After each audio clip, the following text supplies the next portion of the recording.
वेंकटनाथार्यः कवितार्किककेसरी ஷீரன்னதோப்பல் திருவேங்கடமுடையான் பாரொன்ன சொன்ன பழமொழிகள்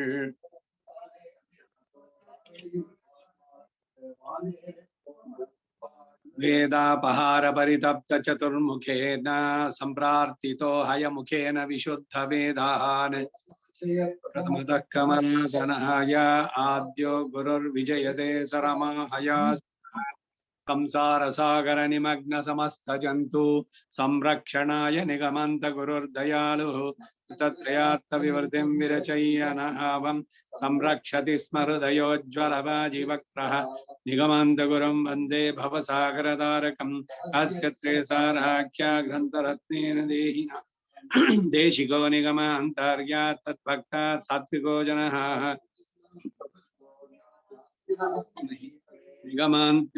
विगाहे निगमान्तर्य विष्णुपाद समुद्भवम् अविज्ञातं विजानतां विज्ञातम् अविजानतां श्रीमते निगमान्त महादेशिकाय नमः। ನಿನ್ನೆ ಎರಡು ಇದು ಕೂಡ ಗೂಗಲ್ ಮೀಟು ಮತ್ತೆ ಝೂಮ್ ಎರಡು ಕೂಡ ನಿನ್ನೆ ಕಟ್ ಆಯ್ತು. ಸೊ ಆ ಜಾಗದಿಂದಾನೇ ಮುಂದುವರ್ಸೋಣ. ನಮಶಬ್ದಂ ತಾನೇ ಶರಣಾಗತಿ ಶಬ್ದ ಸ್ಥಾನತ್ತಿಲೇ ಪಠಿತಂ. ಈಗ ನಮಸ್ಕಾರ ಅಂದ್ರೆ ಶರಣಾಗತಿ ಆಗುತ್ತೋ ಅಂತಂದ್ರೆ ಖಂಡಿತ ಆಗತ್ತೆ. ಆ ಭಾವ ಅವ್ರು ಇಟ್ಕೊಂಡಿರ್ಬೇಕಷ್ಟೇ ಮಾಡೋದ್ರಲ್ಲಿ. ಮುಂದೆ ಉಪಪಾದಿಸಿದೆಲ್ಲ ಮೂಲ ಮಂತ್ರದಲ್ಲಿ ಪಠಿವಾದ ನಮಶಬ್ದದ ವಿವರಣ ಹೀಗೆ ವೈಲಕ್ಷಣ್ಯವನ್ನು ಗ್ರಹಿಸ್ತಕ್ಕದ್ದು. ಆದ್ರೆ ಇಲ್ಲಿ ತಾನು ತುವಕ್ಕರುತ್ತುಕೊಂಡು ಸ್ವರಕ್ಷಾಭರ ಸಮರ್ಪಣತಿಲ್ ನಮಶಬ್ದಕ್ಕೆ ತಾತ್ಪರ್ಯಂ ಎಂದು ಬರೆದದ್ದು ಹೇಗೆ ಅಂದ್ರೆ, ಯಾವಾಗ ಸಮಸ್ತ ಸ್ವರಕ್ಷಾಭರ ಸಮರ್ಪಣೆಯನ್ನ ಶ್ರೀಯಪ್ಪತಿಯಲ್ಲಿ ಮಾಡಿದನೋ ಆಗ ಸ್ವರಕ್ಷಣೆಯಲ್ಲಿ ತಾನು ಅಶಕ್ತ ಎಂಬ ಆಕಿಂಚನ್ಯ ಸ್ವತಃ ಸಿದ್ಧ. ನಿನ್ನೆ ತಾನೇ ಇದರದ್ದು ಚರ್ಚೆ ಮಾಡ್ತಾ ಇದ್ವಿ. ಈಗ ಏನು ಇದು ಗೊತ್ತಿಲ್ವಾ ನನಗ್ ಗೊತ್ತಿದ್ದು ನಿಮ್ಮ ಹತ್ರ ಬರ್ತಿದ್ನಾ? ಹಾಗೆ ನನ್ನನ್ನ ನಾನು ರಕ್ಷಣೆ ಮಾಡ್ಕೊಳ್ಳೋಕ್ ಶಕ್ತಿ ಇದ್ರೆ ಭಗವಂತನ ಹತ್ರ ಹೋಗ್ಬೇಕಾಗಿತ್ತ? ನನ್ನನ್ನ ನಾನು ರಕ್ಷಿಸೋದಕ್ಕೆ ನನಗೆ ಇಲ್ಲ, ಆ ಶಕ್ತಿ ಇಲ್ಲ, ನಾನು ಅಶಕ್ತ, ನಾನು ಸಂಪೂರ್ಣ ಪರತಂತ್ರ, ನನಗೆ ಸ್ವಾತಂತ್ರ್ಯ ಇಲ್ಲ ಅನ್ನೋದರ ಇದಿದ್ದಾಗ ಅರಿವಿದ್ದಾಗ ತಾನೇ ಅವನು ಹೋಗಿ ಶರಣಾಗತಿ ಮಾಡುವಂತದ್ದು. ಆದ್ರಿಂದ ಅದರಲ್ಲೇ ಅದು ಹೀಗೆ. ಇನ್ನೊಂದು ನಮಶಬ್ದದಲ್ಲಿ ಶಾಬ್ದವಾಗಿ ತೋರಿ ಬರುತ್ತೆ ಅಂತ ಭಾವಿಸೋದು. ಹಿಂದಿನ ಸಖಂಡ ನಮಸ್ಸಿನ ಯೋಜನೆಯಲ್ಲಿ ನ ಮಹ ಎಂಬುದರಿಂದ ಮ ನ ಎಂದಾಗುವುದರಿಂದ ಸ್ವರಕ್ಷಣೆಯ ಸಂಬಂಧ ನನಗಿಲ್ಲ ಎಂದಾಗುತ್ತದೆ ಎಂದು ಭಾವಿಸಿ ಅದಕ್ಕಾಗಿ ಅಖಂಡ ನಮಸ್ಸಿನ ಪೂರ್ವಕ ಶರಣಾಗತಿ ಎಂದು ಭಾವಿಸಬಹುದು. ನಮಸ್ಕಾರ ರೂಪ ಅನುಷ್ಠಾನ ಕಾಲದಲ್ಲಿ ನಮೋ ನಮಃ ಅಂತ ಒಂದು ಸಲ ಹೇಳಿದ್ರೆ ಮೊದಲಿನ ನಮಸ್ಸಿನಿಂದ ಸ್ವರಕ್ಷಣ ಸಂಬಂಧ ನಿವೃತ್ತಿಯೋ, ಎರಡನೇ ನಮಸ್ಸಿನಿಂದ ಆತ್ಮರಕ್ಷಾಭರ ಸಮರ್ಪಣ ರೂಪವಾದ ಶರಣಾಗತಿಯೋ ಬೋಧಿತ ಎಂದು ಭಾವಿಸಬಹುದು. ಈಗ ಇದನ್ನೇನೆ ನಾನು ಹಿಂದೆ ಒಂದ್ಸಲ ಹೇಳಿದ್ದೆ. ಈಗ ಯಾರಿಗಾರ ಏನೇನು ಕೊಡೋದಾದ್ರೆ, ದಾನವನ್ನ ನೀಡೋದಾದ್ರೆ ಸತ್ಪಾತ್ರನಿಗೆ ಸಂಪ್ರದದೆ ನಮಃ ನಮಮ ಪ್ರದಾನ ಮಾಡ್ತಾ ಇದೆ ದಾನವನ್ನ, ನನಗೆ ದಾನ ಕೊಡೋದಕ್ಕೊಂದು ಅವಕಾಶ ನೀವು ಕೊಡ್ತಾ ಇದೀಯ ಅಂತ ಮೊದಲು ಅವನಿಗೆ ನಮಸ್ಕಾರ. You should be grateful, is accepting your ಏನ್ ಕೊಡ್ತಿರೋ ನಿಮ್ಮ ಡೊನೇಷನ್ ಅದನ್ನ. ಎರಡನೇದು ಇದು ನನ್ನದಲ್ಲ, ಈಗ ನಾನ್ ನಿಮ್ಗೆ ಕೊಡ್ತಾ ಇದ್ದೀನಲ್ಲ ನಮಮ, ಇದು ನಂದಲ್ಲ. ಮೊದಲನೇದು ನಮಃ, ಎರಡನೇದು ನಮಮ. ಇದು ನಮಮ ನಮಮ ಅಂದ್ಬಿಡ್ತಾರೆ ಒಟ್ಟಿಗೆ ಫಾಸ್ಟ್ ಆಗಿ ಹೇಳ್ಬೇಕಾದ್ರೆ. ನಮಃ ನಮಮ ದಾನವನ್ನು ಮಾಡ್ಬೇಕಾದ್ರೆ ಅದನ್ನೇನು ಅಚ್ಯುತ ಪ್ರಿಯತಾಂ, ಅಚ್ಯುತನಿಗೆ ಪ್ರೀತಿಯಾಗ್ಲಿ ಅಂತ ನಾ ಕೊಡ್ತಾ ಇದ್ದೀನಿ ಅಂತ ಸ್ವೀಕಾರ ಮಾಡೋನು ಪ್ರಿಯತಾಂ ಅಚ್ಯುತ ಅಂತ ಸ್ವೀಕಾರ ಮಾಡೋದು. ಹಾಗೆ ಇಲ್ಲಿ ನಮೋ ನಮಃ ಅಂತ ಹೇಳುವಂತದ್ದು. ಮೊದಲನೇದ್ರಲ್ಲಿ ನಮಃ ಅನ್ನೋದ್ರಲ್ಲಿ ಭರ ಸಮರ್ಪಣ ರೂಪ ಶರಣಾಗತಿ, ಎರಡನೇದ್ರಲ್ಲಿ ಇದು ಮೊದಲನೇದ್ರಲ್ಲಿ ಸ್ವರಕ್ಷಣ ಸಂಬಂಧ ಏನಿರುತ್ತೆ ಅಂದ್ರೆ ನಾನು ನನ್ನ ರಕ್ಷಿಸಿಕೊಳ್ಳಲು ನನಗೆ ಅಶಕ್ತ ಅನ್ನುವಂಥದ್ದು ಮೊದಲನೇದ್ರಲ್ಲಿ. ಎರಡನೇದು ನಮೋ ನಮಃ ಅಂತ ಹೇಳ್ಬೇಕಾದ್ರೆ ಶರಣಾಗತಿ ಕೂಡ ಎರಡನೇದ್ರಲ್ಲಿ ಹೇಳ್ತು ಅಂತ. ಆದ್ದರಿಂದ ನಮಸ್ಕಾರ ಯುಗ್ಮ ರೂಪದಲ್ಲಿ ಇರುವುದಕ್ಕೆ ಇದು ಒಂದು ಕಾರಣ ಎಂದು ಭಾವಿಸ್ಬೋದು. ಈಗ ಎರಡ್ ಸಲ ನಮಸ್ಕಾರ ಯಾಕೆ ಮಾಡ್ಬೇಕು ಅನ್ನೋದಕ್ಕೆ ನೋಡಿ ಅರ್ಥ. ಇಲ್ಲಿ ಒಂದೇ ಸಲ ಯಾಕೆ ನಮಸ್ಕಾರ? ಒಂದ್ಸಲಿ ನಮಸ್ಕಾರ ಮಾಡಿದ್ರೆ ನನ್ನ ರಕ್ಷಣೆ ನನಗೆ ಸಾಧ್ಯ ಇಲ್ಲ ಅಂತ. ಎರಡನೇದು ನಾನು ನಿನ್ನಲ್ಲಿ ಶರಣಾಗಿದ್ದೇನೆ, ಅದಕ್ಕೆ ಇನ್ ಮಲ್ಟಿಪಲ್ಸ್ ಆಫ್ ಇದು ಎರಡೆರಡು 2, 4, 6, 8 ಈ ತರದಲ್ಲಿ. ಈಗ ರಾಮಾನುಜಾಚಾರ್ಯರು ಇವರು ತಿರುಕೋಟಿಯವ್ರು ನಂಬಿ ಬಂದ್ರು. ರಾಮಾನುಜಾಚಾರ್ಯರು ಕಾವೇರಿ ಇದರಲ್ಲಿ ಮರಳು ಚೆನ್ನಾಗಿ ಕಾದಿದೆ 1:30-2 ಗಂಟೆ ಸಮಯದಲ್ಲಿ. ಅವ್ರು ಬಂದ್ರು, ಇವ್ರು ನಮಸ್ಕಾರ ಮಾಡೋದು. ಯತಿ ಇವರು ಒಂದು ಮುಂಡು ಕಟ್ಕೊಂಡಿರೋದಷ್ಟೇ. ನಮಸ್ಕಾರ ಮಾಡೋದು, ದೀರ್ಘದಂಡ ಮರಳ ಮೇಲೆ ಮಲಗಿ ಎದ್ದು ಆ ಕಾದಿದ ಮರಳಿಗೆ ಎಲ್ಲ ಮೈ ಎಲ್ಲ ಕೆಂಪಗಾಗಿ ಬೆವರು ಸುರಿತಾ ಇದೆ ಅವ್ರಿಗೆ. ಆದ್ರೂ ಅವ್ರು ಸಾಕು ಅನ್ನೋ ತನಕ ಇವ್ರು ನಮಸ್ಕಾರ. ರಾಮಾನುಜರು ಕಡೆಗೆ ಯಾರೋ ಯತಿರಾಜ ಮಹಾನಸ ಅವರು ಕಿಡಾಂಬಿ ಇವರು ಅವರು ಬಂದು ರಾಮಾನುಜನ್ಗಳು, ಏನು ನಿಮ್ಗೆ ಒಂದು ಸ್ವಲ್ಪನಾದ್ರೂ ಕರುಣೆನೇ ಇಲ್ವಾ? ಅವ್ರಷ್ಟಲ್ಲಿ ನಮಸ್ಕಾರ ಮಾಡಿದ್ರೆ ಸಾಕು ಅಂತ ಹೇಳಿದೆ. ಎಂತ ಈ ಗುರು ಶಿಷ್ಯರದು ಅಂತ ಬೈದ್ಬಿಟ್ರು ಜೋರಾಗಿ. ಯಾರಿಗೆ? ತಿರುಕೊಟ್ಟಿವ್ರ ನಂಬಿಗೆ. ಅವರು ನಗ್ತಾ ಇದ್ರು. ನಿನ್ನಂತವನೊಬ್ಬ ಸಿಗ್ತಾನ ಅಂತ ಕಾಯ್ತಾ ಇದ್ದೆಪ್ಪ. ನಾಳೆಯಿಂದ ನೀನು ರಾಮಾನುಜರ ಯೋಗಕ್ಷೇಮ ನೀನ್ ಮಾಡೋ. ಅಡಿಗೆ ಕೆಲಸ, ಮಂಟಪದ ಕೈಂಕಲ್ಯ, ಅದನ್ನ ಇವರಿಗೆ ಇದ್ ಮಾಡಿದ್ದು ನಮ್ಮ ಪದ್ಮನಾಭ ಇದ್ರಲ್ಲ, ಯತಿರಾಜ ಮಾನಸ, ಕಿಡಾಂಬಿ ಇದ್ರದನ್ನ ಹಾಕೊಂಡಿದ್ದು ಆ ಫ್ಯಾಮಿಲಿ ಇದ್ರಲ್ಲಿ ಬಂದವರು ಅವರು ಅಂತ. ಅದಕ್ಕಾಗಿ ಸೊ ಅವರಿಗೆ ಮುಂದಕ್ಕೆ ರಾಮಾನುಜರ ಯೋಗಕ್ಷೇಮ, ಆಹಾರ ಇದರದನ್ನ ಈ ವಿಷ ಕೊಟ್ಬಿಟ್ಟು ಯಾರೋ ಕೊಲ್ಬೇಕು ಅಂತ ಹೋಗಿದ್ದು, ಆ ಒಂದು ವೃತ್ತಾಂತ ಅವ್ರಿಗೆ ಗೊತ್ತಾಗಿ ತಿರುಕೊಟ್ಟಿವ್ರ ನಂಬಿಗೆ ಬಂದಾಗ ಇದ್ ಮಾಡಿದ್ದು. ಅಲ್ಲಿ ಏನು ಅಂದ್ರೆ ಏನ್ ಇದನ್ ಯಾಕೆ ಹೇಳೋಕ್ ಬಂದೆ ಅಂದ್ರೆ, ನಮಸ್ಕಾರ ಮಾಡಿದ್ದು ಅವ್ರು ಸಾಕು ಅನ್ನೋ ತನಕ ನಮಸ್ಕಾರ ಮಾಡ್ತಿರೋದು ಇದು ಒಂದು. ಇಲ್ಲದಿದ್ರೆ 2 ನಮಸ್ಕಾರ, 2, 4. ಇವಾಗ ಯಾಂಡವನ್ ಪರಂಪರೆಯಲ್ಲಿ ಪ್ರಪತ್ತಿ ಕೊಡಿಸ್ಬೇಕಾದ್ರೆ ನಮಸ್ಕಾರ ಮಾಡಿ ಅಂತ ಹೇಳ್ತಾರೆ. ಅದು ಎಲ್ಲಿ ತನಕ ಅಂದ್ರೆ ಅವ್ರಿಗೆ ಭಗವಂತನಿಂದ ಅಶ್ಯೂರೆನ್ಸ್ ಬರ್ಬೇಕು ಅಲ್ಲಿ ತನಕ. ಅದೇನು 20, 40, 60 ಆಗ್ಬೋದು. ಮೊನ್ನೆ ಶೇಷಾದ್ರಿ ಹೋಗಿದ್ರಲ್ಲ, ಲೆಕ್ಕ ಹಾಕಿದ್ರಂತವ್ರು 76 ಏನೋ ನಮಸ್ಕಾರ ಮಾಡಿದ್ದು ಅಂತ. ನಿಧಾನಕ್ಕೆ ಅವರವರ ಇಷ್ಟ ದೇವತೆಯನ್ನ ಪ್ರಾರ್ಥನೆ ಮಾಡಿ ಮಾಡೋದು. ಒಟ್ಟಿನಲ್ಲಿ 2 ದ್ವಿತ್ವ ಅದರಲ್ಲಿ ಮಾಡುವಂತಹದ್ದು ಅಂತ ಈ ಅಭಿಪ್ರಾಯ ಶ್ರೀ ಪರಾಶರ ಭಟ್ಟರ ಅಷ್ಟಶ್ಲೋಕಿ 2ನೇ ಶ್ಲೋಕದಲ್ಲಿ ವ್ಯಕ್ತ ಅಂದ್ರು. ಗತಿರ್ಗಮ್ಯಂ ಶಿಕ್ಷಿತಂ ಈಕ್ಷಿತೇನ ಪುರತಃ ಪಶ್ಚಾದಪಿ ಸ್ಥಾನತಃ ಸ್ವಸ್ಥಾನೆ ಈಕ್ಷಿತೇನ ಅನ್ವಿತೇನ ಅಖಂಡ ನಮೋನ್ವಿತೇನ ನಮಸ ಸಖಂಡ ನಮಸ ಗತಿ ಶರಣಾಗತಿ ರೂಪೋಪಾಯ ಶಿಕ್ಷಿತ. ಅದು ಹೇಗಂದ್ರೆ ಮಹಾ ನ ಮಮ ನ ಸಂರಕ್ಷಣೆಯಲ್ಲಿ ನನಗೆ ಅನ್ವಯವಿಲ್ಲ, ಆದ್ದರಿಂದ ಪರಮಾತ್ಮನಲ್ಲೇ ಅದು ಅನ್ವಯ. ನಮಃ ಆತ್ಮರಕ್ಷಾಭರ ಸಮರ್ಪಣ, ಇದೇನೆ ಸಮರ್ಪಣವೇ ನನಗೆ ಉಪಾಯ ಎಂದು ಶರಣಾಗತಿ ಹೇಳಲ್ಪಟ್ಟಿತು ಎಂಬ ಭಾವ.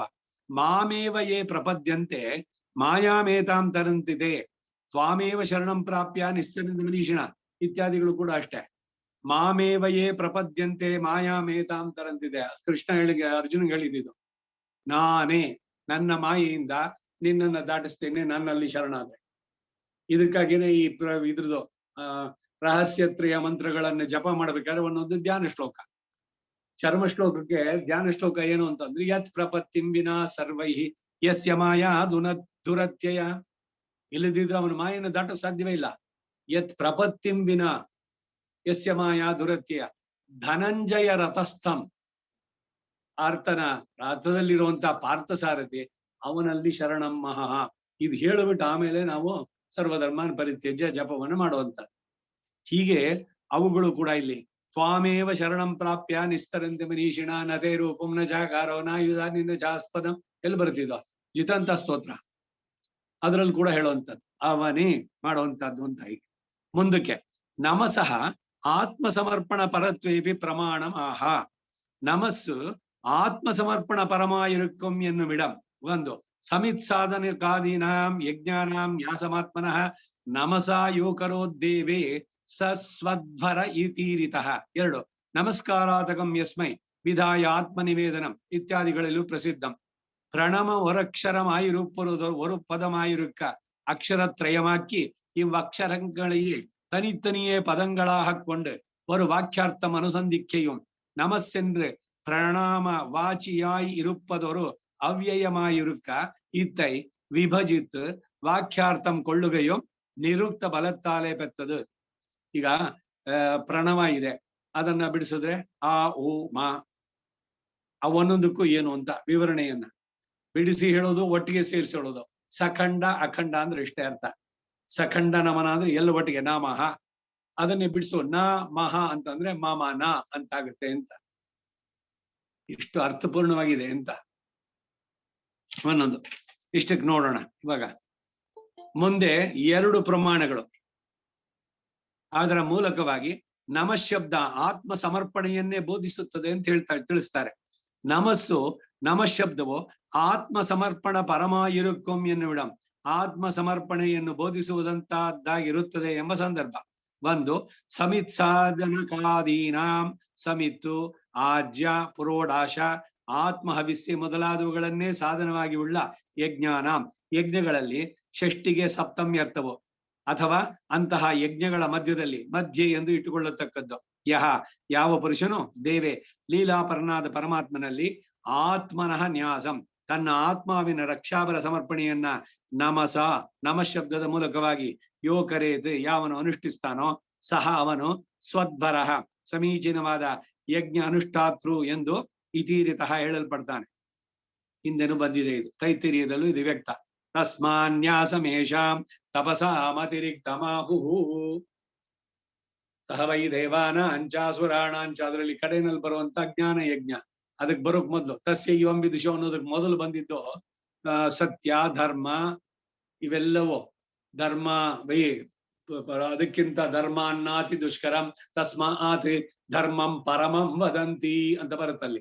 ಸತ್ಯಂ ಪರಮಂ ವದಂತಿ, ದಾನ ಸತ್ಯ ಧರ್ಮ ಇವೆಲ್ಲ ಆಗಿ ಕಡೆಯಲ್ಲಿ ತಸ್ಮಾತ್ ಎಲ್ಲಕ್ಕಿಂತ ನ್ಯಾಸಮೇಷಾಂ ತಪಸಾಂ ಅತಿರಿಕ್ತ ಮಾಹು. ನ್ಯಾಸ ಅಂದ್ರೇನು? ನಮ್ಮನ್ನ ನಾವು ಒಪ್ಪಿಸಿಕೊಳ್ಳೋದು, ನಮ್ಮ ಭಾರವನ್ನ ಭಗವಂತನಿಗೆ ಒಪ್ಪಿಸುವಂತದ್ದು. ಭಾರ ಅಂದ್ರೇನು? ಈ ಹುಟ್ಟು ಸಾವಿನ ಚಕ್ರದೆಲ್ಲ ಬಿಡಿಸಿ ನಮ್ಮನ್ನ ಅವನು ಮುಕ್ತಿ ಇದಕ್ಕೆ ಕೊಡಬೇಕು. ಭರ, ಭರನ್ಯಾಸ, ಭರ ಸಮರ್ಪಣ, ಆತ್ಮ ಸಮರ್ಪಣ. ಇಲ್ದಿದ್ರೆ ಕರ್ಮಯತ್ವಾದ ಶರೀರ ಜೊತೆಗೆ ಮತ್ತೆ ಮತ್ತೆ ಸಂಬಂಧಗಳು. ಒಂದು ಶರೀರ ಬಿಟ್ಟ ಕ್ಷಣ ಮತ್ತೊಂದು ಶರೀರ ಸಿದ್ಧ, ಇನ್ನೊಂದು ಶರೀರ ಸಿದ್ಧವಾಗಿದೆ, ಇವನ್ ಶರೀರ ಬಿಡೋಲ್ಲ. ಇದೆಲ್ಲ ಉಪನಿಷತ್ತುಗಳಲ್ಲಿ ವೇದಗಳಲ್ಲಿ ಬಹಳ ಸ್ಪಷ್ಟವಾಗಿ ಹೇಳುವಂತ. ಯಥಾ ಜಲೂಕಃ, ಅನೇಕ ಬಾರಿ ಹೇಳಿದ್ದೀನಿ ನಾನು. ಲೀಚ್, ಜಿಗಣಿ, ಅದು ನೀರಿನಲ್ಲಿ ಜೊಂಡಲ್ಲಿ ಮುಂದ್ಗಡೆ ಹಿಡ್ಕೊಂಡು ಆಮೇಲೆ ಹಿಂದಿನ ಕಾಲನ್ನು ಎತ್ತುತ್ತೆ ಅಂತ. ಹಾಗೆ ಈ ಶರೀರ ಬಿಡ್ಬೇಕಾದ್ರೆ ಅವ್ನಿಗೆ ಇನ್ನೊಂದು ಶರೀರ ಸಿದ್ಧವಾಗಿರುತ್ತೆ. ಯಾವುದೇ ಸಂದರ್ಭದಲ್ಲೂ ಕೂಡ ಆತ್ಮಕ್ಕೆ ಒಂದು ಶರೀರ ಇಲ್ಲದೆ ಇಲ್ಲ.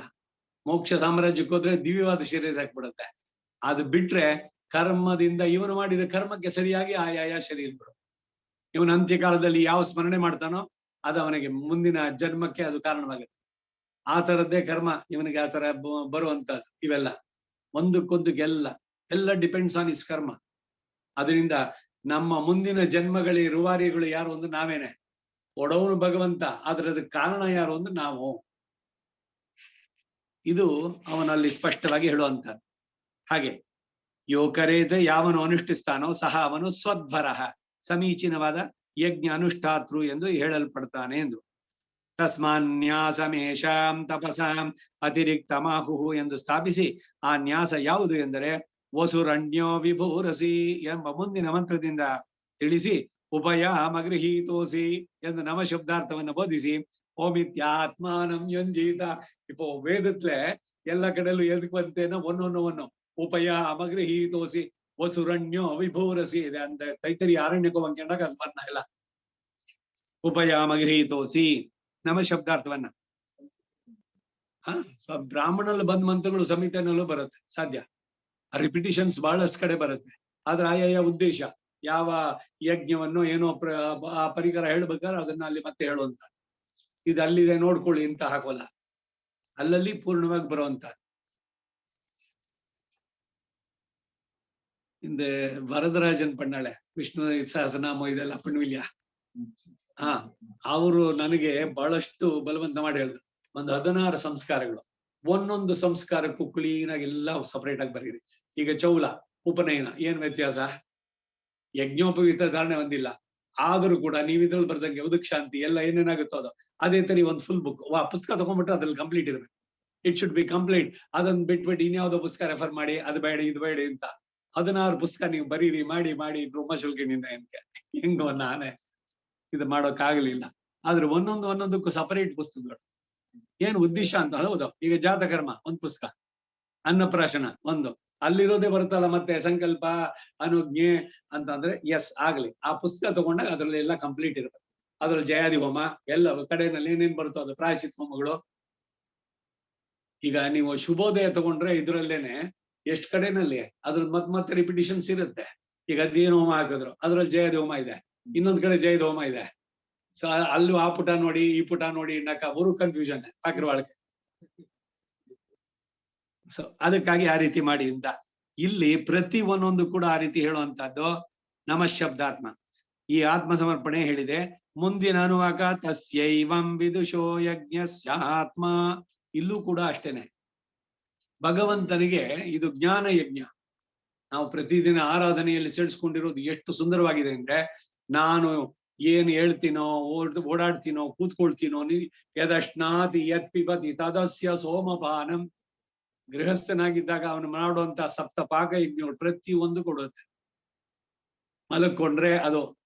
ಇದನ್ನೇ ಸಂಗ್ರಹವಾಗಿ ಅವ್ರು ಹೇಳಿದ್ರು ಶಂಕರಾಚಾರ್ಯರು, ಆತ್ಮಾತ್ಮಂ ಗಿರಿಜಾಮತಿ ಸಚರ ಪ್ರಾಣಾಹ ಸಂಚಾರ ಪದಯೋ ಪ್ರದಕ್ಷಿಣ ವಿಧಿ ನಿದ್ರಾ ಸಮಾಧಿ ಸ್ಥಿತಿ ಪೂಜಾತೆ ವಿಷಯೋಪಭೋಗ ರಚನ ಸ್ತೋತ್ರಾಣಿ ಸರ್ವಾಗಿರ ಯದ್ ಕರ್ಮ ಕರೋಮಿ ತತ್ತದಖಿಲಂ. ಹೇ ಶಂಭೋ ತವ ಆರಾಧನಂ. ಶ್ರೀಮನ್ನಾರಾಯಣ, ನಿನಗೆ ಆರಾಧನೆ. ನೀನ್ ಮಾತಾಡಿದ್ರೆ ಅದು ನಿನಗೆ ಸ್ತೋತ್ರ, ನಾ ಮಲಗಿದ್ರೆ ಅದು ನಿನಗೆ ಸಮಾಧಿ ಸ್ಥಿತಿ, ಏನು ವಿಷಯೋಪಭೋಗಗಳಿದೆಲ್ಲ ನಿನಗೆ ಪೂಜೆ, ಓಡಾಡಿದ್ರೆ ಪ್ರದಕ್ಷಿಣೆ, ಸಂಚಾರ ಪದಯೋ ಪ್ರದಕ್ಷಿಣ ವಿಧಿ. ಎಲ್ಲೆಲ್ಲಿ ನೀವು ಓಡಾಡ್ತಿರೋ ಅದು ಎಲ್ಲವನ್ನು ಕೂಡ ಪ್ರದಕ್ಷಿಣೆಯಾಗಿ ಮಾಡಿ. ಈಗ ನಾವು ಬೆಳಗ್ಗೆ ವಾಕಿಂಗ್ ಹೋದ್ರೆ ಇಲ್ಲಿಂದ ಹಿಂಗ್ ಹೊರಟ್ರೆ ಹಂಗಿಂದ ಬರ್ತೀನಿ ನಾನು, ಹಿಂಗೆ ವಾಪಸ್ ಬರೋಲ್ಲ. ಏನು ಉದ್ದೇಶ ಅಂದ್ರೆ, ಇದು ಶುಭಾಶ್ರಯ ಭಗವಂತನ ಆಲಯ, ಒಳಗಡೆ 120 ಸಾಲಿಗ್ರಾಮ ಇದೆ, ಒಂದ್ ಪ್ರದಕ್ಷಿಣೆ. ಯಾವಾಗ ಹೊರಟ್ರು ಕೂಡ ಹಿಂಗಿಂದ ಹೋಗ್ಬಿಟ್ಟು ಹಂಗಿಂದ ಬರೋದು. ಹಾಗೆ ಎಲ್ಲ ಕ್ಲಾಕ್ ವೈಸ್. ಮನೆಯಲ್ಲಿ ತಿರುಮಣ್ಣು ಶ್ರೀಚೂರ್ಣ ಇಟ್ಕೊಳ್ಳೋಕೆ ನೀರಿದೆಯಲ್ಲ, ಅದನ್ನು ಕ್ಲಾಕ್ ವೈಸ್. ಕೆಲವರು ಉಲ್ಟಾ ಮಾಡುವಂತದ್ದು, ಅಪ್ರದಕ್ಷಿಣೆ ಬೇಡ, ಅಪ್ರದಕ್ಷಿಣಂ ಪರಿಶಿಚ್ಯ, ಅಲ್ಲಿ ಪಿತೃಸ್ಥಾನದಲ್ಲಿ ಇದ್ದವ್ರಿಗೆ ಮಾಡುವಂತದ್ದು ಅಷ್ಟೇ. ಎಲ್ಲವೂ ಪ್ರದಕ್ಷಿಣೆಯಾಗಿ ಕ್ಲಾಕ್ ವೈಸ್ ಆಗಿ ಮಾಡ್ಬೇಕು. ಹಾಗೆ ಪ್ರತಿಯೊಂದು ಭಗವಂತನಿಗೆ ಸಮರ್ಪಣೆ ಆಗ್ಬೇಕು. ಇದು ಜ್ಞಾನ ಯಜ್ಞದಲ್ಲಿ ಹಿರಿಮೆ. ಇದು ಬರೀ ಪುರುಷರಿಗಾಯ್ತಲ್ಲ ಅಂತಂದ್ರೆ ಅಲ್ಲ, ಎಲ್ಲರಿಗೂ, ಎಲ್ಲ ಚೇತನರಿಗೂ. ಇಲ್ಲಿ ಒಂದೊಂದ್ ಕಡೆ ಪುರುಷ ಅಂತ ಹೇಳಿದ್ರೆ ಬರೀ ಗಂಡು ಅಂತಲ್ಲ, ಅಲ್ಲಿ ಮನುಷ್ಯ ಅಂತ ಅರ್ಥ. ಮನುಷ್ಯ ಪುರುಷನೋ ಸ್ತ್ರೀನೋ ಎಲ್ರಿಗೂ ಅನ್ವಯ. ಎಲ್ರು ಈ ಭಾವದಲ್ಲಿ ನೀವೇನೇ ಕೆಲಸ ಮಾಡಿ, ಅಡಿಗೆ ಕೆಲಸ ಮಾಡ್ತಿರೋ, ಮೊಸರೆ ತಿಕ್ತಿರೋ, ಏನು ಬಡಿಸ್ತಿರೋ, ಪ್ರತಿ ಒಂದು ಭಗವಂತನಿಗೆ ಸಮರ್ಪಣೆ. ಆ ಭಾವದಲ್ಲಿ ಮಾಡಿದ್ರೆ ಧನ್ಯತೆಯ ಭಾವ. ಭಗವಂತ ಜೊತೆಗೆ ಖಂಡಿತ ರಕ್ಷಿಸ್ತಾನೆ, ಪ್ರಬಲತರ ಪ್ರಾಚೀನ ಕರ್ಮಗಳಿಂದ ಬಿಡುಗಡೆ ಮಾಡ್ತಾನೆ. ಇವೆಲ್ಲವೂ ಕೂಡ ಉಂಟಾಗುವಂತ. ಅದರಿಂದ ಇದು ತಸ್ಯೈವಂ ವಿದುಷೋ ಯಜ್ಞಸ್ಯ ಆತ್ಮ ಅನ್ನೋದ್ರಲ್ಲೂ ಕೂಡ ಇದೆ. ಈ ಅಹಿರ್ಬುದ್ಧಿಯ ಸಂಹಿತಾ ವಾಕ್ಯಕ್ಕೆ ಪ್ರಮಾಣ ಶ್ರುತಿ ಯಾವುದು ಅಂದ್ರೆ, ಯಸ್ ಸಮಿದಾಯ ಆಹುತಿಯೋ ವೇದೇನ ದದಾತಿ ಮರ್ತಃ ಅಗ್ನಯೇಯೋ ನಮಸ ಸ್ವದ್ವರಃ ಎಂದು. ಯಸ್ಮೈ, ಯಾವ ಪ್ರಸಿದ್ಧನಾದ ಪರಮ ಪುರುಷನಿಗೆ ನಮಸ್ಕಾರಾತ್ಮಕ, ನಮಸ್ಕಾರ ರೂಪವಾದ ಆತ್ಮ ನಿವೇದನ, ಆತ್ಮರಕ್ಷಣ ಭರ ಸಮರ್ಪಣವನ್ನ ವಿಧಾಯ ಅನುಷ್ಠಿಸಿ ಮುಂದೆ ಮುಕ್ತ ದುಃಖೋಖಿಲಾನ್ ಕಾಮಾನಶ್ನುತೆ ತನ್ನಮಾಮ್ಯಹಂ ಎಂದಿದೆ. ದುಃಖಗಳಿಂದ ಬಿಡಲ್ಪಟ್ಟನು ಆಗಿ ಸಮಸ್ತ ಅಭೀಷ್ಟಗಳನ್ನ ಹೊಂದುವನೋ ಅಂತಹ ಪರಮ ಪುರುಷನನ್ನ ಕುರಿತು ನಮಸ್ಕರಿಸ್ತೇನೆ ಇತ್ಯಾದಿಗಳು. ನಮಸ್ಕಾರ ಅನ್ನೋದೇನೆ ಒಂದು ಅಂಜಲಿ ವೈಭವ, ಒಂದು ಕೃತಿ ವೇದಾಂತ ದೇಶಿಗಳು. ಈ ಕಿಟ್ಟು ವಾದ್ಯಾರ್ ಅವರು ಅದನ್ನ ಕನ್ನಡಕ್ಕೆ ಮಾಡಿದ್ದಾರೆ. ಚಿಲ್ಲರೆ ರಹಸ್ಯಗಳಲ್ಲಿ ಅಂಜಲಿ ವೈಭವ. ನಮಸ್ಕಾರ, ಎರಡು ಕೈಯನ್ನು ಸೇರಿಸ್ಬೇಕು. ಕೆಲವರು ನಮಸ್ಕಾರ ಮಾಡ್ಬಿಟ್ಟು ಕೈ ಹಿಂಗಿಟ್ಕೊಂಡು ತಲೆ ಹಿಂಗೆ ಹಂಗೆ ಮಾಡ್ತಾರ, ಅದಲ್ಲ. ದೀರ್ಘದಂಡ ಸಾಷ್ಟಾಂಗ ಪ್ರಣಾಮ. 8 ಅಂಗಗಳು ಭೂಮಿಯಲ್ಲಿ ಪೂರ್ಣವಾಗಿ ಟೋಟಲ್ ಸರೆಂಡರ್, ಎಲ್ಲ ಪೂರ ಭಗವಂತನಿಗೆ. ಸ್ತ್ರೀಯರಿಗೆ ಪಂಚಾಂಗ ನಮಸ್ಕಾರ, ಸ್ಕ್ವಾಟಿಂಗ್ ಪೊಸಿಷನ್ ಅಲ್ಲಿ ಮಾಡುವಂತ. ಕೈಯನ್ನ ಸೇರಿಸ್ಬೇಕು, ತಲೆ ಹಣೆ ನೆಲಕ್ಕೆ ತಗಲಬೇಕು. ಭಗವಂತನಿಗೆ ಅವನ ಪಾದವನ್ನ ನಮಸ್ಕಾರತಾ ಇದ್ದೀನಿ ಅಂತ ಹೇಳ್ಬೇಕು ಅಂತ. ಆ ನಮಸ್ಕಾರದಲ್ಲಿ ಶರಣಾಗತಿಯು ಸೇರಿದೆ ಅನ್ನೋದೇ ಇವಾಗ ಟಾಪಿಕ್, ಸಬ್ಜೆಕ್ಟ್ ಫಾರ್ ಡಿಸ್ಕಷನ್ ನಲ್ಲಿ ಬಂದಿದ್ದು. ಆತ್ಮ ನಿವೇದನ, ಆತ್ಮರಕ್ಷಣ ಭರ ಸಮರ್ಪಣವನ್ನ ವಿಧಾಯ ಅನುಷ್ಠಿಸಿ ಮುಕ್ತ ದುಃಖೋಖಿಲಾನ್ ಕಾಮಾನಶ್ನುತಿ ತನ್ನಮಾಮ್ಯಹಂ. ಮುಕ್ತ ದುಃಖ ಅಖಿಲಾನ ಕಾಮಾನ ಅಷ್ಟುದೆ. ಅವನು ಎಲ್ಲ ಭೋಗಗಳನ್ನ ಅನುಭವಿಸ್ತಾನೆ. ಬರೀ ಇಲ್ಲಿದಲ್ಲ, ಮೋಕ್ಷ ಸಾಮ್ರಾಜ್ಯದ ಅನುಭವ ಕೂಡ ಅವನಿಗುಂಟಾಗುತ್ತೆ. ಯಾವಾಗ ಈ ಅರಿವು ಉಂಟಾಗುತ್ತೋ ಅವಾಗ ಬರುವಂತಹದ್ದು ಅಂತ. ದುಃಖಗಳಿಂದ ಬಿಡಲ್ಪಟ್ಟವನಾಗಿ ಸಮಸ್ತ ಅಭೀಷ್ಟಗಳನ್ನು ಹೊಂದುತ್ತಾನೆ. ಅಂತಹ ಪರಮ ಪುರುಷನನ್ನ ಕುರಿತು ನಮಸ್ಕರಿಸ್ತೇನೆ ಇತ್ಯಾದಿಗಳಾಲು ಇಂತಹ ಪ್ರಮಾಣಗಳಿಂದ ಪ್ರಸಿದ್ಧ. ಹೀಗೆ ಈ 2 ಪ್ರಮಾಣಗಳು ನಮಃ ಶಬ್ದಕ್ಕೆ ಆತ್ಮರಕ್ಷಾಭರ ಸಮರ್ಪಣವೇ ಅರ್ಥ ಅಂತ ಬೋಧಿಸುತ್ತೆ. ಈಗ ನಮಃ ಅನ್ನೋ ಪದದಲ್ಲಿ ಫಸ್ಟ್ ಆರಂಭದಲ್ಲಿ ಏನ್ ಹೇಳಿದ್ದು, ಅಹಂಕಾರ ಮಮಕಾರಗಳ ನಿರಸನ. ಮುಂದಕ್ಕೆ ಅದರಲ್ಲಿ ಇನ್ನೂ ಎಷ್ಟು ಗಹನವಾಗಿದೆ ಅರ್ಥ ಅಂತಂದ್ರೆ, ಶರಣಾಗತಿಯನ್ನು ಕೂಡ ಅನುಷ್ಠಾನ ಮಾಡದಂಗೆ. ಸಕೃದ ಅನುಷ್ಠೇಯಂ ಅಂದ್ರು. ಮೋಕ್ಷಕ್ಕಾಗಿ ನೀವು ಒಂದು ಸಲಿ ಹೇಳಿದ್ರೆ ಸಾಕು. ಸಕೃದೇವ ಪ್ರಪನ್ನ. ಸಕೃತ್ ಅಂದ್ರೆ ಒಂದ್ಸಲಿ. ಮತ್ತು ಮಧ್ಯ ರಿಪಿಟೇಷನ್ ಅಂದ್ರೆ ಅದರ ಪುನಶ್ಚರಣೆ ಆಗ್ತಾ ಇರಬೇಕು. ನಾ ಪ್ರತಿದಿನ ಮಾಡೋದ್ರಲ್ಲಿ ಅದನ್ನ ನೆನಪಾಗ್ಬೇಕು. ನಾನು ಭಗವಂತನಿಗೆ ಸೇರಿದವನು, ನಾನು ನನ್ನವನಲ್ಲ. ಅದಕ್ಕೇನೆ ಈ ಅಹಂಕಾರ ಹೋಗೋದು ಹೇಗೆ ಅಂತಂದ್ರೆ ಇದನ್ನ ಹೇಳುವಂತ. ಅದಕ್ಕೆ ಶ್ರೋತ್ರಿಯರನ್ನ ಇವರನ್ನ ನೋಡಿದಾಗ ಅವನು ಚಿಕ್ಕವನು ದೊಡ್ಡವನು ದೀರ್ಘದಂಡ ಪ್ರಣಾಮ. ಯಾಕೆ ಅಂದ್ರೆ ಅವನ್ ನನ್ನ ವಯಸ್ಸಿನಲ್ಲಿ ಚಿಕ್ಕವನು, ನಾನು ಅವನಿಗೆ ನಮಸ್ಕಾರ ಮಾಡಬಾರದು ಅನ್ನೋದು ಬರೋಲ್ಲ ಅಲ್ಲಿ. ಅವನಲ್ಲಿರೋ ಭಗವಂತನಿಗೆ ನಾನು ಮಾಡ್ತಾ ಇರೋ ನಮಸ್ಕಾರ. ಈಗ ನಂದಕುಮಾರ್ ಅಂದ್ರೆ ನಂದಕುಮಾರ್ ಶರೀರಾತ್ಮಕ ಜೀವಾತ್ಮ. ಆ ಜೀವಾತ್ಮನಲ್ಲಿ ಅಂತರ್ಯಾಮಿಯಾಗಿರುವಂತ ಪರಮಾತ್ಮನ ತನಕ ಅದು ಹೋಗ್ಬೋದು. But we limited to this particular body. ನಮಸ್ಕಾರ ಅಂತಂದ್ರೆ ಒಬ್ಬರಿಗೆ ಇನ್ನೊಬ್ಬರಿಗೆ ಮಾಡುವಂತದ್ದು. ಪುನಃ ಪುನಃ ದೀರ್ಘದಂಡ ಪ್ರಣಾಮ ಒಬ್ಬರಿಗೊಬ್ಬರಿಗೆ. ಎಲ್ಲ ಪದ್ಧತಿ ಇವಾಗ ಹೋಗಿದೆ. ಬರೀ ಒಂದ್ ಕೈನಲ್ಲಿ ಮಾಡಬಾರದು ಅಂತಾರೆ. ಆ ಕೈ ಕತ್ತರಿಸು ಅಂತಾನೆ. ಅರ್ಧ ಇದ್ರಲ್ಲಿ ಹಾಯ್ ಅಂತ ಅನ್ನೋದು ಇಲ್ಲ. ಹಾಯ್, ಹಂಡೆ, ಹಂಜೆ ಸಂಸ್ಕೃತದಲ್ಲಿ ಕೆಲಸದವನ ಬರ ಇಲ್ಲಿ ಅನ್ನೋಲ್ವಾ? ಬರೋ ಇಲ್ಲಿ ಯಾವನವನು ಆ ತರದಲ್ಲಿ ಲೋ ಬರ ಇಲ್ಲಿ ಅಂತ ಹೇಳದಂಗೆ ಹಲೋ ಅಂತೀವಲ್ಲ, ಅದ್ ಆಕ್ಚುಲ್ ಆಗಿ ಲೋ ಅನ್ನೋದು. ಅವನನ್ನ ಲಘುವಾಗಿ ಕಳೆಯೋದು ಅಂತ ಆಗತ್ತೆ. ಸೊ ಪ್ರೀತಿಯಿಂದ ಗೌರವ ಸೂಚಕವಾಗಲ್ಲ ಅದು. ಕೆಲಸದಲ್ಲಿ ಇರೋರನ್ನ ಕರೆಯೋದಕ್ಕೆ ಹಲೋ ಹಲೋ ಅಂತ ಹೇಳೋದು. ಇದು ನಾವು ಬಹಳ ತುಂಬಾ ಮಾಡ್ರನ್ ಇವಾಗ. ಪ್ರತಿ ಒಂದಕ್ಕೂ ಹಲೋ. ಯಾರನ್ನೋ ಕರಿಬೇಕು, ಹಲೋ ಏನಲ್ಲೋ ಅಂತಂದಂಗ. ಅದು ಸಂಬೋಧನೆ ಹೇಗೆ ಬರಬೇಕು ಅಂತ ನಾವು ಬ್ಲೈಂಡ್ ಆಗಿ ವಿ ಫಾಲೋ.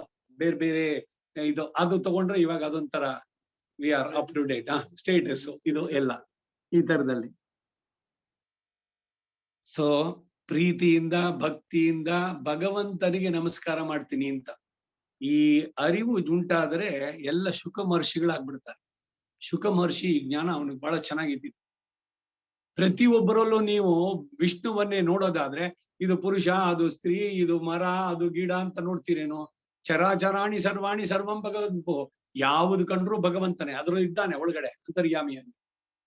ಆ ಮಟ್ಟಕ್ಕೆ ಹೋಗ್ಬೇಕು. ಆ ಅರಿವು ಸದಾ ಇರ್ಬೇಕು. ಇದಕ್ಕಾಗಿ ಅವಕಾಶ ಸಿಕ್ಕದಾಗೆಲ್ಲ ಮಾಡಿ. ಬೆಳಗ್ಗೆ ಒಂದ್ಸಲಿ, ಮಧ್ಯಾಹ್ನ ಒಂದ್ ಅಟ್ಲೀಸ್ಟ್ ಕಾಲ 3 ಹೊತ್ತು ಅಂತ ಹೇಳೋದು ಕೇಳಿದೀವ ಇಲ್ವಾ? ನಮಸ್ಕಾರ.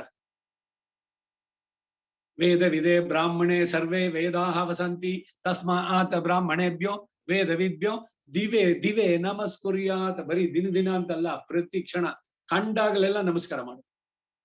ನಾಶ್ಲೀಲಂ ಕೀರ್ತಯೇತ್. ಮುಂದಿನ ಪದ, ಯಾರ ಬಗ್ಗೆನೂ ಒಂದು ಕೆಟ್ಟ ಮಾತನ್ನ ಆಡಬೇಡ. ಯಾರಲ್ಲಿ ಏನೇನು ಭಕ್ತಿ ಇದೆಯೋ ಏನಿದೆಯೋ ಲಘುವಾಗಿ ಯಾರನ್ನು ಮಾತಾಡೋದು ಬೇಡ. ಬಹಳ ಸುಂದರವಾದಂತಹ ಇದು. ಮುಂದಕ್ಕೆ ಹೋಗೋಣ. ಇವುಗಳಲ್ಲಿ ಪ್ರಸಿದ್ಧ ಈ 2 ಪ್ರಮಾಣಗಳು ನಮ ಶಬ್ದಕ್ಕೆ ಆತ್ಮರಕ್ಷಾಭರ ಸಮರ್ಪಣವೇ ಅರ್ಥ ಅಂತ ಬೋಧಿಸುತ್ತೆ. ಪ್ರಣವವು ಓಮಿತ್ಯೇಕಾಕ್ಷರಂ ಅಂತ ಹೇಳಿರೋ ಹಾಗೆ ಒತ್ತೆಳೆತ್ತು ಒಂದಕ್ಷರ. ನಮಃ ಎಂಬುದು ನಮ ಇತಿ 2 ಅಕ್ಷರೇ ನಾರಾಯಣ ಏದಿ 5 ಅಕ್ಷರಾಣಿ. ಹೇಗೆ 8 ಅಕ್ಷರಗಳು? ಓಮಿತ್ಯೇಕಾಕ್ಷರಂ ನಮ ಇತಿ 2 ಅಕ್ಷರೇ ನಾರಾಯಣ ಏದಿ 5 ಅಕ್ಷರಾಣಿ. 5, ಇದು 2, 7 ಪ್ಲಸ್ 1 8. ಈ 2 ಅಕ್ಷರಗಳಿಗೆ ಕೂಡ ಇದು ಅವ್ಯಯ, ಕೂಡಿದ ಅವ್ಯಯ. ಇವೆರಡೂ ಸೇರಿ ಒಂದು ವಾಕ್ಯವಾಗಿ ಅನ್ವಯಿಸುವುದು ನ್ಯಾಯ. ಏಕೆಂದರೆ ಸಂಭವತ್ ಏಕವಾಕ್ಯತ್ವೇ ವಾಕ್ಯ ಭೇದಸ್ತು ನ ಇಷ್ಯತೆ ಎಂಬ ನ್ಯಾಯದ ಪ್ರಕಾರ ಒಂದೇ ವಾಕ್ಯವಾಗುವಾಗ ಅದನ್ನು ಬಿಟ್ಟು ಹೆಚ್ಚು ವಾಕ್ಯಗಳನ್ನಾಗಿ ಭಾವಿಸಿ ಅತಿಶಯ ಕಲ್ಪನೆ ಅತಿವಾದವಲ್ಲವೋ ಅಂತ ಆಕ್ಷೇಪ ತಂದ್ರೆ ಮುಂದಿನ ವಾಕ್ಯದಿಂದ ಇಲ್ಲದ ಪ್ರಶಂಸೆಯನ್ನೇನು ಮಾಡೋದಿಲ್ಲ. ಈಗ ಮಾಡಿರುವ ವಾಕ್ಯಾರ್ಥಗಳೆಲ್ಲ ನಿರುಕ್ತಿಯ ಬಲದಿಂದಲೇ ಉಂಟಾದ್ದರಿಂದ ಪರಮಗ್ರಾಹ್ಯ ಎಂದು ಸಮಾಧಾನ ಹೇಳ್ತಾರೆ. ನಿರುಕ್ತ ವೇದಕ್ಕೆ ಒಂದು ಅಂಗ. ಕಲ್ಪ, ಜ್ಯೋತಿಷ್ಯ, ವ್ಯಾಕರಣ, ಛಂದಸ್ಸು, ನಿರುಕ್ತ, ಕಲ್ಪ ಇವೆಲ್ಲ ಷಡಂಗ ಸಹಿತವಾಗಿ ವೇದವನ್ನು ಕಲಿಯೋದು. ಆ ನಿರುಕ್ತದಲ್ಲಿ ಪದಗಳಿಗೆ ಉಗಮ ಎಲ್ಲಿ ಅನ್ನೋ ಅರ್ಥವನ್ನು ಸರಿ ಹೇಳು. ಈ ಕ್ಲಾಸಿಕಲ್ ಸಾಂಸ್ಕ್ರಿಟ್ ಬೇರೆ, ನಿರುಕ್ತದಲ್ಲಿ ಬರೋ ಅರ್ಥ ಬೇರೆ, ಒಂದಕ್ಕೊಂದಕ್ಕೆ ವಿರುದ್ಧವಾಗಿ ಬರೋದು. ತುಂಬಾ ಸಲ ಹೇಳಿದ್ದೆ ನಾನು. ಎನ್ಮೇ ಮಾತಾ ಪ್ರಲುಲೋಭೇನ ಚರತಿ. ಪ್ರಲುಲೋಭ ಅಂದ್ರೆ ನಿರುಕ್ತದ ಪ್ರಕಾರ ಲುಪ್ತ ಲೋಭ, ಪ್ರಕರ್ಷಣ ಲೋಭ ಅಲ್ಲ. ಇದು ಕ್ಲಾಸಿಕಲ್ ಸಾಂಸ್ಕ್ರಿಟ್. ಪ್ರಕರ್ಷಣ ಲೋಭ ಪ್ರಲುಲೋಭ. ಪ್ರಕರ್ಷೇಣ ವೀಣಾನ್ ವಾದಯತಿ ಪ್ರವೀಣ. ಪ್ರವೀಣ ಅನ್ನೋ ಪದ ವೀಣೆ ನುಡ್ಸೋವನಿಗೆ ಮಾತ್ರ ಆಗ್ಬೇಕು. ಕಳ್ತನದಲ್ಲಿ ಅವನು ಪ್ರವೀಣ ಅಂತ ಅನ್ನೋ ಪದ ರೂಢಿನಲ್ಲಿ ಬಂದಿರೋದು ತಪ್ಪು. ಹಾಗೆ ನಿರುಕ್ತದ ಇದನ್ನ ಆಧಾರ ತಗೊಂಡು ಇಲ್ಲಿ ಹೇಳ್ತಾ ಇದ್ದಾರೆ ವೇದಾಂತೇಶಿಗರು. ನಿರುಕ್ತಿಯ ಬಲದಿಂದಲೇ ಉಂಟಾಗಿ ಪರಮಗ್ರಾಹ್ಯವೊಂದು ಸಮಾಧಾನ ಹೇಳ್ತಾರೆ. ಮೊದಲು ಪೂರ್ವ ಪಕ್ಷನ ಉಪವಾದಿಸಿ ಅನಂತರ ಪರಿಹಾರ ಹೇಳೋದು. ಇದು ಭಾಷ್ಯದಲ್ಲಿ ಬರುವಂತ ಪೂರ್ವ ಪಕ್ಷ ಅಂದ್ರೆ ಅಬ್ಜೆಕ್ಷನ್ಸ್. ಅಬ್ಜೆಕ್ಷನ್ಸ್ ಏನು ಅನ್ನೋದನ್ನ ಹೇಳಿ, because of these reasons your objection is over rolled, now the conclusion. ಹೀಗೆ ಕೊಡುವಂತದ್ದು ಭಾಷ್ಯದಲ್ಲಿ ದೊಡ್ಡ ಡಿಬೇಟ್. ಪ್ರಣವ ಮೂರು ಅಕ್ಷರಂ, ಪ್ರಣವಮೋರ್ ಅಕ್ಷರಂ ಎಂದ ಆರಂಭಿಸಿ ಕೊಳ್ಳುಗೈಯಂ ಎಂಬುದವರೆಗೂ ಪೂರ್ವ ಪಕ್ಷ. ನಿರುಕ್ತಿ ಬಲತ್ತಾಲೆ ಪೆತ್ತದು ಎಂಬುದು ಸಮಾಧಾನ. ಪ್ರಣವಂ ಪ್ರಣವವು ಓರ್ ಅಕ್ಷರಮಾಯಿರುಪ್ಪದವರು ಪದಮಾಯಿರುಕ್ಕ. ಓಂ ಎಂಬ ಒಂದಕ್ಷರವಾಗಿರುವ ಒಂದು ಪದವಾಗಿರುವಾಗ ಅಕ್ಷರತ್ರಯಮಾಕಿ ಆ ಊಮ ಅದು ಮೂರು ಅಕ್ಷರ ಉಳ್ಳದ್ದು ಅಂತ ಭಾವಿಸಿ ಇವು ಅಕ್ಷರಗಳ ಈ ಅಕಾರ ಉಕಾರ ಮಕಾರಗಳನ್ನ ತನಿಯೇ ಪದಂಗಳ ಹಾಕೊಂಡು ಬೇರೆ ಬೇರೆ ಪದಗಳಾಗಿ ಎಂದು ಭಾವಿಸಿ ಒಂದು ಪದವಾಗಿರುವಾಗ ಅದನ್ನ ಬಿಟ್ಟು ಮೂರು ಬೇರೆ ಪದಗಳ ಎಂದು ಭಾವಿಸಿ ಎಂಬ ಅರ್ಥವು ಒಂದು ವಾಕ್ಯಾರ್ಥ ಅನುಸಂಧಿಕೆಯು. ಹೀಗೆ ಒಂದೊಂದು ಪದಗಳು ವಿಶೇಷಾರ್ಥ ಉಳ್ಳದ್ದು ಎಂದು ಅನುಸಂಧಾನ ಮಾಡುವುದು. ಮತ್ತು ನಮಸ್ಸೆಂದ್ರೆ ಪ್ರಣವ ವಾಚಿ ಇರುಪ್ಪದರು ಅವ್ಯಯಮಾಯಿರುಕ್ಕ. ನಮಸ್ಸೆಂಬುದು ಪ್ರಣಾಮವನ್ನು ಬೋಧಿಸುವ ಒಂದು ಅವ್ಯಯವಾಗಿರುವಾಗ ಇತ್ತೈ ವಿಭಜಿತ್ ಈ ನಮಸ್ಸೆಂಬ ಪದವನ್ನ ನ ಮಹ ಎಂದು ವಿಭಾಗಿಸಿ ವಾಕ್ಯಾರ್ಥಂ ಕೊಳ್ಳುಗೆಯು ಅದರಿಂದ ವಿಶೇಷಾರ್ಥ ಉಂಟು ಎಂದು ಅಂಗೀಕರಿಸೋದು ನ್ಯಾಯವೇ? ಇದು ಪ್ರಶ್ನೆ, ಅಬ್ಜೆಕ್ಷನ್. ಎಂದರೆ ನಿರುಕ್ತ ಬಲತ್ತಾಲೆ ಪೆತ್ತದು, ವೇದಾಂಗವಾದ ನಿರುಕ್ತದ ಬಲದಿಂದ ಅದು ಉಂಟಾದದ್ದು. ಅಂತಹ ವಾಕ್ಯಾರ್ಥಗಳಾದ್ದರಿಂದ ಗ್ರಾಹ್ಯಗಳು ಅಂದ್ರೆ ಇಟ್ ಈಸ್ ಖಂಡಿತ ಅಕ್ಸೆಪ್ಟ್ ಮಾಡ್ಕೋಬಹುದಾದ್ದು ಅಂತ. ನಿರುಕ್ತ ಎಂದರೆ ವರ್ಣಾಗಮ ವರ್ಣ ವಿಪರ್ಯಾದಿಗಳ ಮೂಲಕ ನಿಶ್ಚಯದಿಂದ ಹೇಳಲ್ಪಟ್ಟಿದ್ದು ನಿರುಕ್ತ. ಈ ನಿರುಕ್ತ ಬಲದಿಂದಲೇ ಸಚ್ಚಿದಾನಂದಂ ಬ್ರಹ್ಮ ಪುರುಷಂ ಪ್ರಣವ ಸ್ವರೂಪಂ ಅಕಾರ ಉಕಾರ ಮಕಾರ ಇತಿ ಎಂದು ಶ್ರುತಿಯ ವಿಭಾಗಿಸಿದೆ. ಹಾಗೆಯೇ ಅಕಾರೇಣ ಉಚ್ಯತೆ ವಿಷ್ಣು ಸರ್ವಲೋಕೇಶ್ವರೋ ಹರಿಹಿ ಉದ್ಧೃತ ವಿಷ್ಣುನಾ ಲಕ್ಷ್ಮಿ ಉಕಾರೇಣ ಉಚ್ಯತೆ ತಥಾ. ಉಕಾರ ಲಕ್ಷ್ಮಿಯನ್ನು ಹೇಳುತ್ತೆ. ಆಧಾರಗಳ ಜೊತೆಗೆ ಹೇಳ್ತಾ ಇದ್ದಾರೆ. ಮಕಾರಸ್ತು ತಯೋರ್ದಾಸ ಇತಿ ಪ್ರಣವ ಲಕ್ಷಣಂ. ಅಕಾರ ಸರ್ವಶಬ್ದ ವಾಚನಾದ ಭಗವಂತ, ಉಕಾರ ಮಹಾಲಕ್ಷ್ಮಿ. ಇವರಿಬ್ಬರನ್ನ ಆಶ್ರಯಿಸಿ ಅವರಿಗಾಗಿಯೇ ಅವರ ದಾಸ ಅಂತ ಹೇಳುವಂತದ್ದು ಮಕಾರ. ಆ ಊಮ ಈ ಒಂದೊಂದು ಪದ ಒಂದೊಂದು ಅಕ್ಷರವೇ ಒಂದೊಂದು ಪದ ಅಂತ ತಗೊಂಡು ಅದಕ್ಕೆ ಅರ್ಥವನ್ನು ಹೇಳಿದ್ದು. ಇತ್ಯಾದಿ ಪ್ರಣವದ ನಿರುಕ್ತಿಯಿಂದ ಉಂಟಾದ ಅರ್ಥ. ನಮಸ್ಸಿಗಾದರೂ ಅಹಮಪಿ ನಮಮ ಭಗವತ ಏವಾಹ ಅಸ್ಮಿ ಯಾಶ್ಚ ನಗಾಕೃತಯೋ ಮಮ ಭವಂತಿ ಮಮತಾ ನಾಸ್ತಿ ತಾಸು ಭಗವತ ಏವ ತಾಹ ಅಮಮೋಹಂ ಭಗವತಿ ಅಹಮಪಿ ನ ಮಮ ಭಗವತ ಏವಾಹ ಮಸ್ಮೀತ್ಯೇವಂ ಮಮತಾಂ ಯೋ ಜಯತ್ಯಥೋ ನಮಃ ಎಂಬ ಇವು ನಮಃಶಬ್ದ ನಿರುಕ್ತಿಯಿಂದ ಸಿದ್ಧವಾದ ಅರ್ಥಗಳು ಎಂಬ ಭಾವ. ಈಗ ಅಷ್ಟಾಕ್ಷರಿ ಅಂದ್ರೆ ಏನು ಅನ್ನೋದು ಬಹಳ ಸಲ ಹೇಳಿದ್ದೀವಿ, ನಿಮ್ಗೆಲ್ಲ ನೆನಪಿರ್ಬೇಕು. ಏನು ಅಷ್ಟಾಕ್ಷರಿ ಇದು? ಅಹಂ ನಾರಾಯಣಾಯ ಭವೇಯಂ ನ ಮಮಸ್ಯ. ನಾರಾಯಣನಿಗೆ ಸೇರಿದವನು, ನಾನು ನನಗಲ್ಲ. ನಾನು ನನ್ನವನಲ್ಲ. ಅಹಂಕಾರ ಹೋಯ್ತು, ನಾನು ನನ್ನವನಲ್ಲ. ಅಹಂ ಅನ್ನೋದು ಇಲ್ಲ. ಯಾವಾಗ ಅಹಂ ಅನ್ನೋದು ಇಲ್ವೋ ಮಮ ಅನ್ನೋದು ಇಲ್ವೇ ಇಲ್ಲ. ನಾನೇ ನನ್ನವನಲ್ಲ ಅಂದ್ಮೇಲೆ ನನ್ನದು ಅನ್ನೋದು ಏನೂ ಇಲ್ಲ. ನನ್ನ ಹೆಂಡತಿ, ನನ್ನ ಮಕ್ಕಳು, ನನ್ನ ಆಸ್ತಿ ಯಾವುದೂ ಇಲ್ಲ. ಯಾಕೆಂದ್ರೆ ಎಲ್ಲವೂ ಭಗವಂತನಿಗೆ ಸೇರಿದ್ದು. ಅವನೇ ಕೊಟ್ಟಂತಹ ಶರೀರ, ಅವನನ್ನ ಪಡೆಯೋದಕ್ಕೆ ಅವನೇ ಕೊಟ್ಟಂತಹ ಎಲ್ಲ ಈ ಸಲಕರಣೆಗಳು.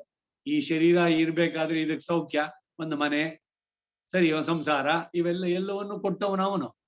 ಎಲ್ಲವೂ ಅವನದು. ಅವನದನ್ನ ಅವನಿಗೆ ಒಪ್ಸುವಂತದ್ದಷ್ಟೇ. ಇದೇ ಜ್ಞಾನ, ಅರಿವು ಬೇಕಾಗಿರೋದು. ಮಾಂ ಮದೀಯಂಚರಿಕಿಲಂ ಚೇತನ ಅಚೇತನಾತ್ಮಕ ಸ್ವಕೈಂಕರ್ಯೋಪಕರಣ ಹೇ ವರದ ಸ್ವೀಕರು ಸ್ವಯಂ.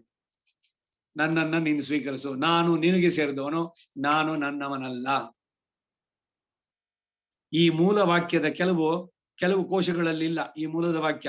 ಸಾರ ದೀಪಿಕೆಯವರು, ಇದು ರಹಸ್ಯತ್ರಿ ಸಾರಿಕಿರುವಂತಹ 5 ವ್ಯಾಖ್ಯಾನಗಳು. ಸಾರ ದೀಪಿಕೆಯವರು ಮಾತ್ರ ಈ ವಾಕ್ಯಕ್ಕೆ ವ್ಯಾಖ್ಯಾನವನ್ನು ಬರೆದಿರುವುದಿಲ್ಲ. ಮಿಕ್ಕ 4 ವ್ಯಾಖ್ಯಾತೃಗಳು ಈ ವಾಕ್ಯಕ್ಕೆ ವ್ಯಾಖ್ಯಾನ ಬರೆದಿರೋದ್ರಿಂದ ಈ ವಾಕ್ಯವು ಪರಿಗ್ರಾಹ್ಯವೇ. 5 ಕಾಮೆಂಟ್ರಿಗಳನ್ನು ಓದಿ ಅರ್ಗಿಸ್ಕೊಂಡಿದ್ದಾರೆ ಇವರು CM V G Raghavachar. So ಅದಕ್ಕೆ ಹೇಳ್ತಾರೆ ಯಾರು ಬರ್ದಿಲ್ಲ. ಸಾರ ವಿವೇಕ, ಸಾರ ದೀಪಿಕಾ ಇವೆಲ್ಲ ವ್ಯಾಖ್ಯಾನಗಳು ರಹಸ್ಯತ್ರಿ ಸಾರಕ್ಕೆ ಬಂದಂತ ಫರ್ದರ್ ಎಕ್ಸ್ಪ್ಲನೇಷನ್ಸ್. ಮುಂದಿನ ವಾಕ್ಯಕ್ಕೂ ಇದಕ್ಕೂ ಸಂಗತಿ ಇರೋದ್ರಿಂದ ಇದು ಶ್ರೀ ದೇಶಿಕರವರು ಅನುಗ್ರಹಿಸಿದ ವಾಕ್ಯ ಅನ್ನೋದ್ರಲ್ಲಿ ಸಂದೇಹ ಇಲ್ಲ. ಮುಂದಿನ ವಾಕ್ಯದಿಂದ ನಮಶಬ್ದ ನಿರುಕ್ತಿಯಿಂದ ಉಂಟಾದ ವಿಶೇಷ ಅರ್ಥಗಳು ಯಾವುದು ಅನ್ನೋದನ್ನ ಉಪಾದಿಸಿ ಹೇಳ್ತಾರೆ. ಪ್ರಣವಕ್ಕೆ ನಿರುಕ್ತ ಬಲದಿಂದ ಹೇಗೆ ಅರ್ಥಗಳುಂಟೋ ಹಾಗೆಯೇ ನಮಶಬ್ದಕ್ಕೂ ಉಂಟು ಎಂದು ಹೇಳಲು ಉಪಕ್ರಮಿಸಿ ಮೊದಲು ಪ್ರತಿಜ್ಞಾ ವಾಕ್ಯವನ್ನು ದಯಪಾಲಿಸಿದ್ದಾರೆ. ನಮಶಬ್ದಾರ್ಥ ನಿರುಕ್ತೆ ಸ್ಪಷ್ಟಂ ಇತ್ಯಾಹ.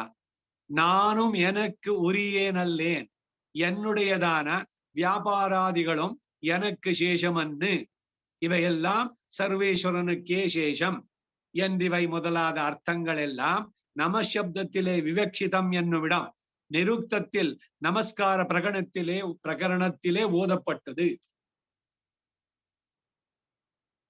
ನಮಸ್ಸಿನಿಂದ ತನಗೆ ತಾನು ಶೇಷಭೂತನಲ್ಲ, ತನಗೆ ಶೇಷಿತ್ವ ಇಲ್ಲ, ತನಗೆ ಸ್ವಾತಂತ್ರ್ಯವೂ ಇಲ್ಲ ಇತ್ಯಾದಿ ಹೇಳಲ್ಪಟ್ಟ ಅರ್ಥಗಳನ್ನೆಲ್ಲ ನಿರುಕ್ತದಲ್ಲಿ ನಮಸ್ಕಾರ ಪ್ರಕರಣದಲ್ಲಿ ಸಿದ್ಧಗಳು ಅಂತ ಹೇಳ್ತಾರೆ.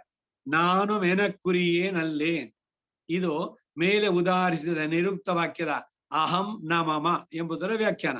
ನಾನು ನನಗೆ ಸಂಬಂಧಿಸಿದವನಲ್ಲ, என்னுடையதான ವ್ಯಾಪಾರಾದಿಗಳು ಎನಕ್ಕೆ ಶೇಷಮನ್ನು, ಇದು ಯಾಶ್ಚ ಕಾಶ್ಚನ ಕೃತಿಯೋ ಮಮ ಭವಂತಿ ಮಮ ಮಮತಾ ನಾಸ್ತಿ ತಾಸು ಎಂಬುದರ ವ್ಯಾಖ್ಯಾನ. ನನ್ನ ವ್ಯಾಪಾರಗಳು ನನಗಾಗಿ ಅಲ್ಲ, ಇವೆಲ್ಲ ಈ ಸರ್ವೇಶ್ವರನಕ್ಕೆ ಶೇಷಂ, ಇದು ಭಗವತ ಏವತ ಎಂಬುದರ ವ್ಯಾಖ್ಯಾನ. ಇವೆಲ್ಲವೂ ಭಗವಂತನ ಪ್ರಯೋಜನಕ್ಕಾಗಿಯೇ, ಭಗವಂತನ ಮುಖೋಲ್ಲಾಸಕ್ಕಾಗಿಯೇ ಎಂಬಿವ ಮೊದಲಾದ ಅರ್ಥಗಳು ಈ ಆದಿ ಪದದಿಂದ ಮೇಲೆ ಉದಾಹರಿಸಿದ ನಿರುಕ್ತದ ಇತರ ವಾಕ್ಯಗಳು ಬೋಧಿತ. ನಮಶಬ್ದತಿಲೇ ವಿವಕ್ಷಿತಂ ಎನ್ನುವಿಡಂ, ನಮಶಬ್ದದಿಂದ ತೋರಿ ಬರುತ್ತದೆ ಎಂಬುದು ನಿರುಕ್ತത്തിൽ ವೇದಾಂಗವಾದ ನಿರುಕ್ತದಲ್ಲಿ ನಮಸ್ಕಾರ ಪ್ರಕರಣದಲ್ಲಿ ಓದಪಟ್ಟದೆ ಪಠಿತವಾಗಿದೆ. ಶ್ರುತಿಯು ಅಂಗವಾದುದರಿಂದ ಓದಪಟ್ಟದು ಶ್ರುತವಾಗಿರುತ್ತದೆ ಎಂಬ ಪ್ರಯೋಗ. ಹೀಗೆ ಹಿಂದೆ ಈ ಅರ್ಥಗಳೆಲ್ಲ ಹೇಗೆ ಉಂಟಾಯಿತು ಎಂದು ಉಪಪಾದಿಸಿದ್ದು ತಮ್ಮ ಮನ ಬಂದಂತೆ ಸ್ವಾರಸ್ಯ ಕಲ್ಪನೆಗಾಗಿ ಹೇಳಿದ ಅರ್ಥವಲ್ಲ.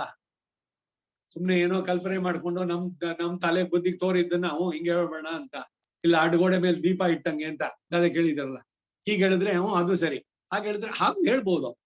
ಇದು ಜೈನರು ಮಾಡೋ ಕತೆ. ಅಸ್ತಿ ಅಸ್ತಿ ಸ್ಯಾದ್ ಅಸ್ತಿ ಸ್ಯಾನ್ ನಾಸ್ತಿ, ಇಲ್ಲ ಅಂತ ಹೇಳ್ತೀರಾ ಇಲ್ಲ, ಇದೆ ಅಂತ ಹೇಳ್ತೀರಾ ಇದೆ. ಏನಿದು? ಯು ಟೇಕ್ ಒನ್ ಸ್ಟ್ಯಾಂಡ್, ಅಥವಾ ಇದೆ ಅಂತ ಹೇಳಿ, ಇಲ್ಲ ಇಲ್ಲ ಅಂತ ಹೇಳಿ. ಸಪ್ತಭಂಗಿ ನ್ಯಾಯ ಅಂತ ಜೈನರದು ಇವೆಲ್ಲ ಈ ಶ್ರೀಭಾಷ್ಯದಲ್ಲಿ ಬರ್ಬೇಕಾದ್ರೆ ಎಲ್ಲ ಬರುತ್ತೆ, ಒಂದೊಂದು ಮತ್ತೊಂದು ಕೂಡ ಹೇಳ್ಬೇಕಾದ್ರೆ. ಹಾಗೆ ಹಿಂದೆ ಈ ಅರ್ಥಗಳೆಲ್ಲ ಹೇಗೆ ಉಂಟಾಯ್ತು ಅನ್ನೋದನ್ನ ಹೇಳ್ತಾ ಬಂದ್ರು. ತಮ್ಮ ಮನ ಬಂದಂತೆ ಸ್ವಾರಸ್ಯವಾಗಿ ಹೇಳಿದ್ದಲ್ಲ ಇದು. ನಿರುಕ್ತದಲ್ಲಿ ಹೇಳಿದ ವಾಕ್ಯಗಳನ್ನೇ ಮನಸ್ಸಿನಲ್ಲಿ ಇಟ್ಟೆ ಈ ಅರ್ಥಗಳೆಲ್ಲ ಹೇಗೆ ಉಂಟಾಗುತ್ತೆ ಅನ್ನೋದನ್ನ ತೋರಿಸಿದ್ರು ಎಂಬ ಭಾವ. ನಿರುಕ್ತವು ವೇದಕ್ಕೆ ಸೇರಿದ್ದಾದ್ದರಿಂದ ಈ ಆ ವಾಕ್ಯಗಳನ್ನು ಸಾಕ್ಷಾತ್ತಾಗಿ ಉದಾಹರಿಸಿದೆ, ಅದರ ಅರ್ಥಗಳನ್ನು ಮಾತ್ರ ಈ ವಾಕ್ಯದಲ್ಲಿ ತೋರಿಸಿದ್ದಾರೆ. ಈ ಪ್ರಣವ ನಮಸ್ಸುಗಳ ನಿರುಕ್ತಗಳನ್ನೆಲ್ಲ ನಮ್ಮ ಆಳ್ವಾರಗಳು ಸಹ ತಮ್ಮ ಪಾಶುರಗಳಲ್ಲಿ ವ್ಯಕ್ತಪಡಿಸಿದ್ದಾರೆ. ಎದಕ್ಕೆನೆಲ್ಲ ಹೇಳೋದು, ಏನೋ ಒಂದು ಮಾತು ಇತ್ತು ಅಂತಂದ್ರೆ ಶ್ರುತಿ ಸ್ಮೃತಿ ಇತಿಹಾಸ ಪುರಾಣ ಆಗಮ ದಿವ್ಯ ಪ್ರಬಂಧ ಸ್ತೋತ್ರ ಸಾಹಿತ್ಯ ಎಲ್ಲದರಲ್ಲೂ ಕೂಡ ಇಟ್ ಜಸ್ಟಿಫೈಸ್. ಒಂದಕ್ಕೊಂದು ನೋ ಕಾಂಟ್ರಡಿಕ್ಷನ್ಸ್, ಒಂದಕ್ಕೊಂದು ವಿರುದ್ಧವಾಗಿ ಅರ್ಥ ಇಲ್ಲವೇ ಇಲ್ಲ. ವಿರುದ್ಧವಾಗಿ ಅರ್ಥ ಹೇಳಿದ್ರೆ ನೀವು ಆ ಪದವನ್ನು ಸರಿಯಾಗಿ ಅರ್ಥ ಮಾಡ್ಕೊಳ್ಳಿಲ್ಲ. ಈಗ ರಾಮ ಸಂತೋಷನೇ ಪಡ್ಲಿಲ್ಲ, ಇಲ್ಲ ರಾಮ ತುಂಬಾ ತಪ್ಪು ಕೆಲಸ ಮಾಡ್ದ ಹೇಳಿದ್ರೆ ನೀವು ಅರ್ಥ ಮಾಡ್ಕೊಳ್ಳಿಲ್ಲ ರಾಮಾಯಣನ ಸರಿಯಾಗಿ. ಮರ್ಯಾದಾ ಪುರುಷೋತ್ತಮ ಅವನು, ಅಖಿಲ ಹೇಯ ಪ್ರತ್ಯನೀಕನಾಯ್, ಅವನು ಮಾಡಿದ ಎಲ್ಲಾ ಕೆಲಸವೋ it is fully justified. Rama ಒಬ್ಬನೇ ಅಲ್ಲ, ಕೃಷ್ಣನೂ ಅಷ್ಟೇ. ಮೋಸದಿಂದ ಕೊಂದುಬಿಟ್ಟ, ಅದು ಇದು ಹೇಳೋದೆಲ್ಲ ಅವನ ನಿಂದಾಸ್ತುತಿಗಳಷ್ಟೇ. ಆರು ಬದುಕಿದರು ಹರಿ ನಿನ್ನ ನಂಬಿ ತೋರು ಈ ಜಗದೊಳಗೆ ಒಬ್ಬರನ್ನು ಕಾಣೆ, ಕಲಹ ಬಾರದ ಮುನ್ನ ಕಂಸನೊಬ್ಬನ ಕೊಂದೆ, ಸುಲಭದಲ್ಲಿ ಕೌರವರ ಮನೆಯ ಮುರಿದೆ, ನೆಲದ ಬೇಡುತ್ತ ಹೋಗಿ ಬಲಿಯ ತನುವನ್ನು ತುಳಿದೆ. ಯಾರು ಬದುಕಿದ್ರು? ನಿನ್ನ ಸುಮ್ನೆ ಅವರ ನಿಂದಿಸಿದ್ದು ಇದ್ರದಕ್ಕೆ ಅಂತ. ಆದ್ರೆ ನಿಜವಾದ ಅರ್ಥ ಏನು? ಅದೇ ಸತ್ಯ ಅನ್ಕೊಂಡ್ಬಿಟ್ರೆ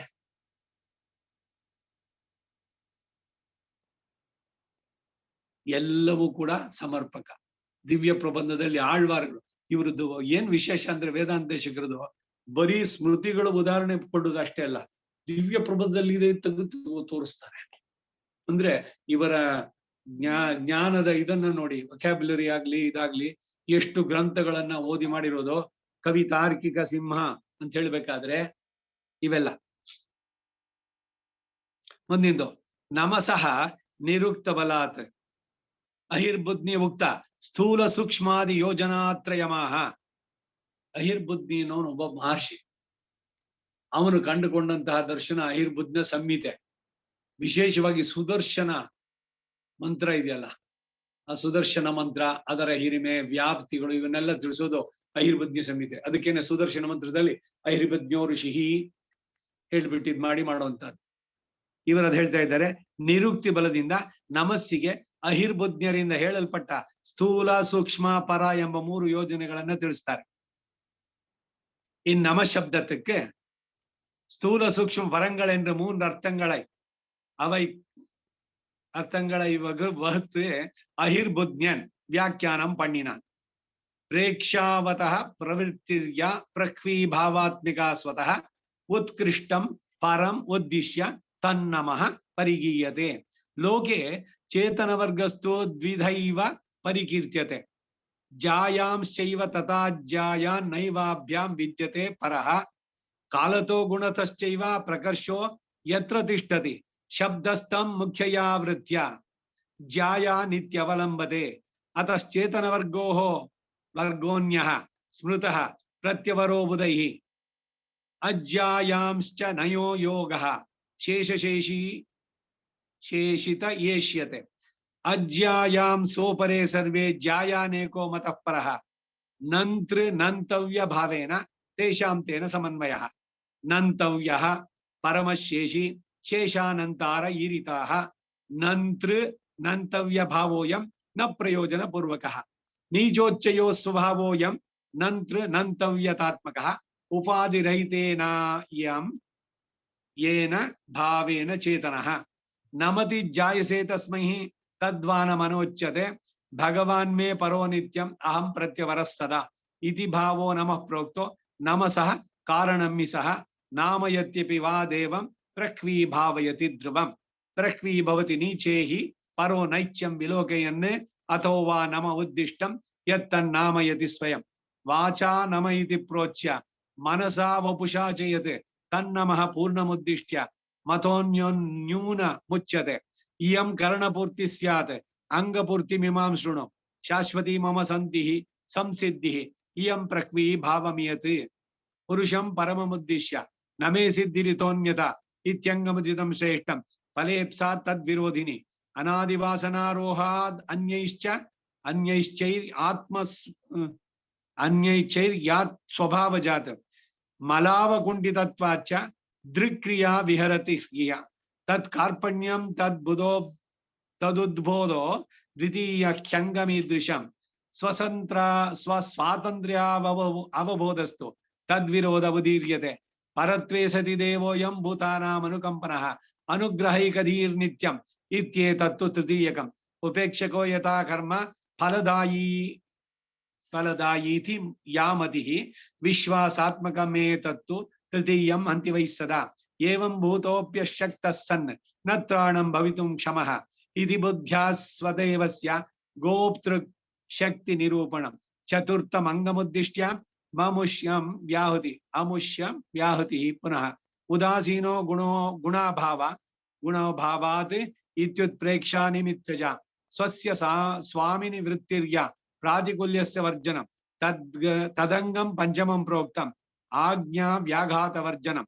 ಅಶಾಸ್ತ್ರೀಯೋಪಸೇವಾತು ತದ್ವ್ಯಾಘಾತ ಉದೀರ್ಯತೆ. ಚರಾಚರಾಣಿ ಭೂತಾನಿ ಸರ್ವಾಣಿ ಭಗವತ್ಪಭೋ ಅತಸ್ತದಾನುಕೂಲ್ಯಂ ಮೇ ಕಾರ್ಯಮಿತ್ಯೇವ ನಿಶ್ಚಯಃ. ಷಷ್ಟಮಂಗಂ ಸಮುದ್ದಿಷ್ಟಂ ತದ್ವ್ಯಾಘಾತೋ ನಿರಾಕೃತಿ. ಪೂರ್ಣಮಂಗೈರುಪಾಂಗೈಶ್ಚ ನಮನಂ ತೇ ಪ್ರಕೀರ್ತಿತಂ. ಸ್ಥೂಲೋಯಂ ನಮಸಸ್ತ್ವರ್ಥ ಸೂಕ್ಷ್ಮಮನ್ಯ ನಿಶಾಮಯ. ಇವೆಲ್ಲ ಮಾತುಗಳು ಅಹಿರ್ಬುದ್ಧಿಯ ಸಂಹಿತೆಯಿಂದ ಆ ಮಹರ್ಷಿ ಹೇಳಿದ ಮಾತು. ನಮಃ ಅನ್ನೋದಕ್ಕೆ ಆಧಾರಗಳನ್ನ ಕೊಟ್ಟು ಇಲ್ಲಿ ಹೇಳ್ತಾ ಇದ್ದಾರೆ. ಈಗ ಇದ್ರ ಕನ್ನಡ ಅನುವಾದ ನೋಡೋಣ ಏನೇನ್ ಬಂತ ಇವಾಗ ಅದರದೆಲ್ಲ.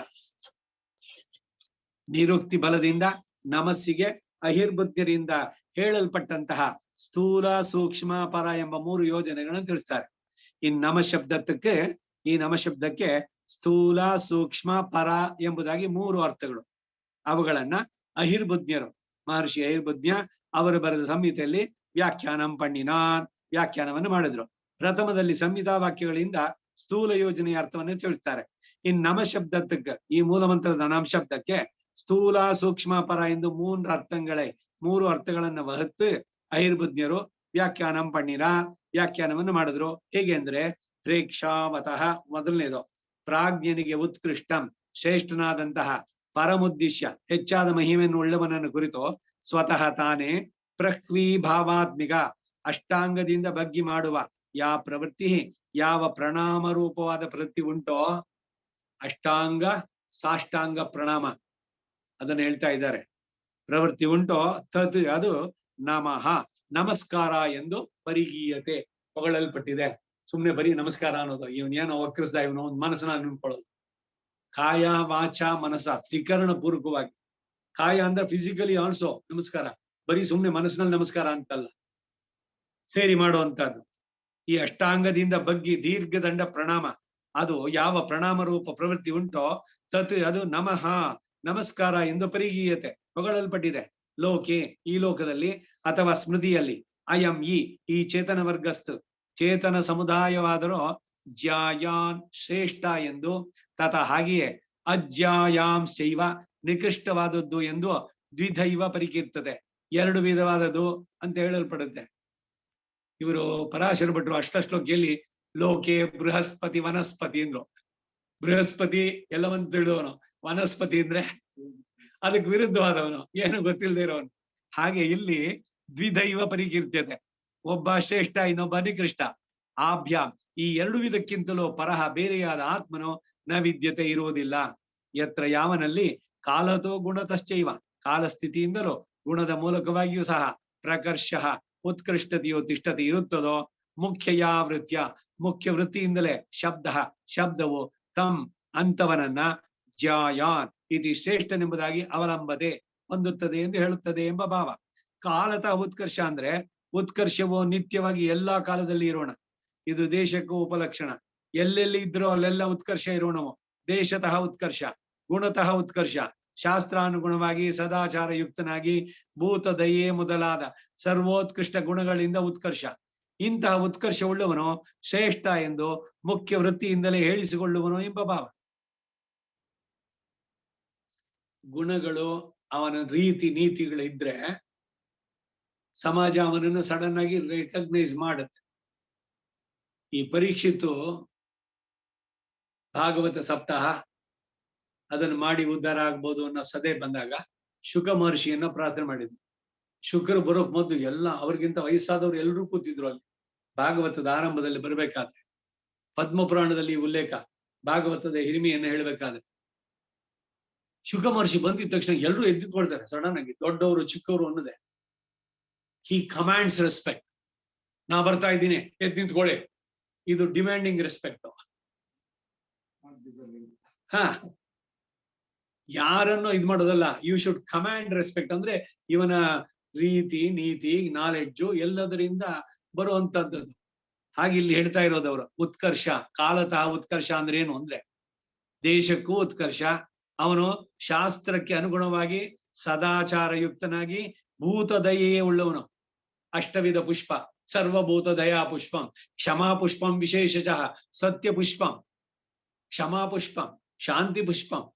ಅಷ್ಟವಿಧ ಪುಷ್ಪ ಭಗವಂತನಿಗೆ ಪ್ರೀತಿಯ. ಪ್ರತಿಯೊಬ್ಬರಲ್ಲೇ ಈ ಪುಷ್ಪ ಇದೆ ಅಂತ.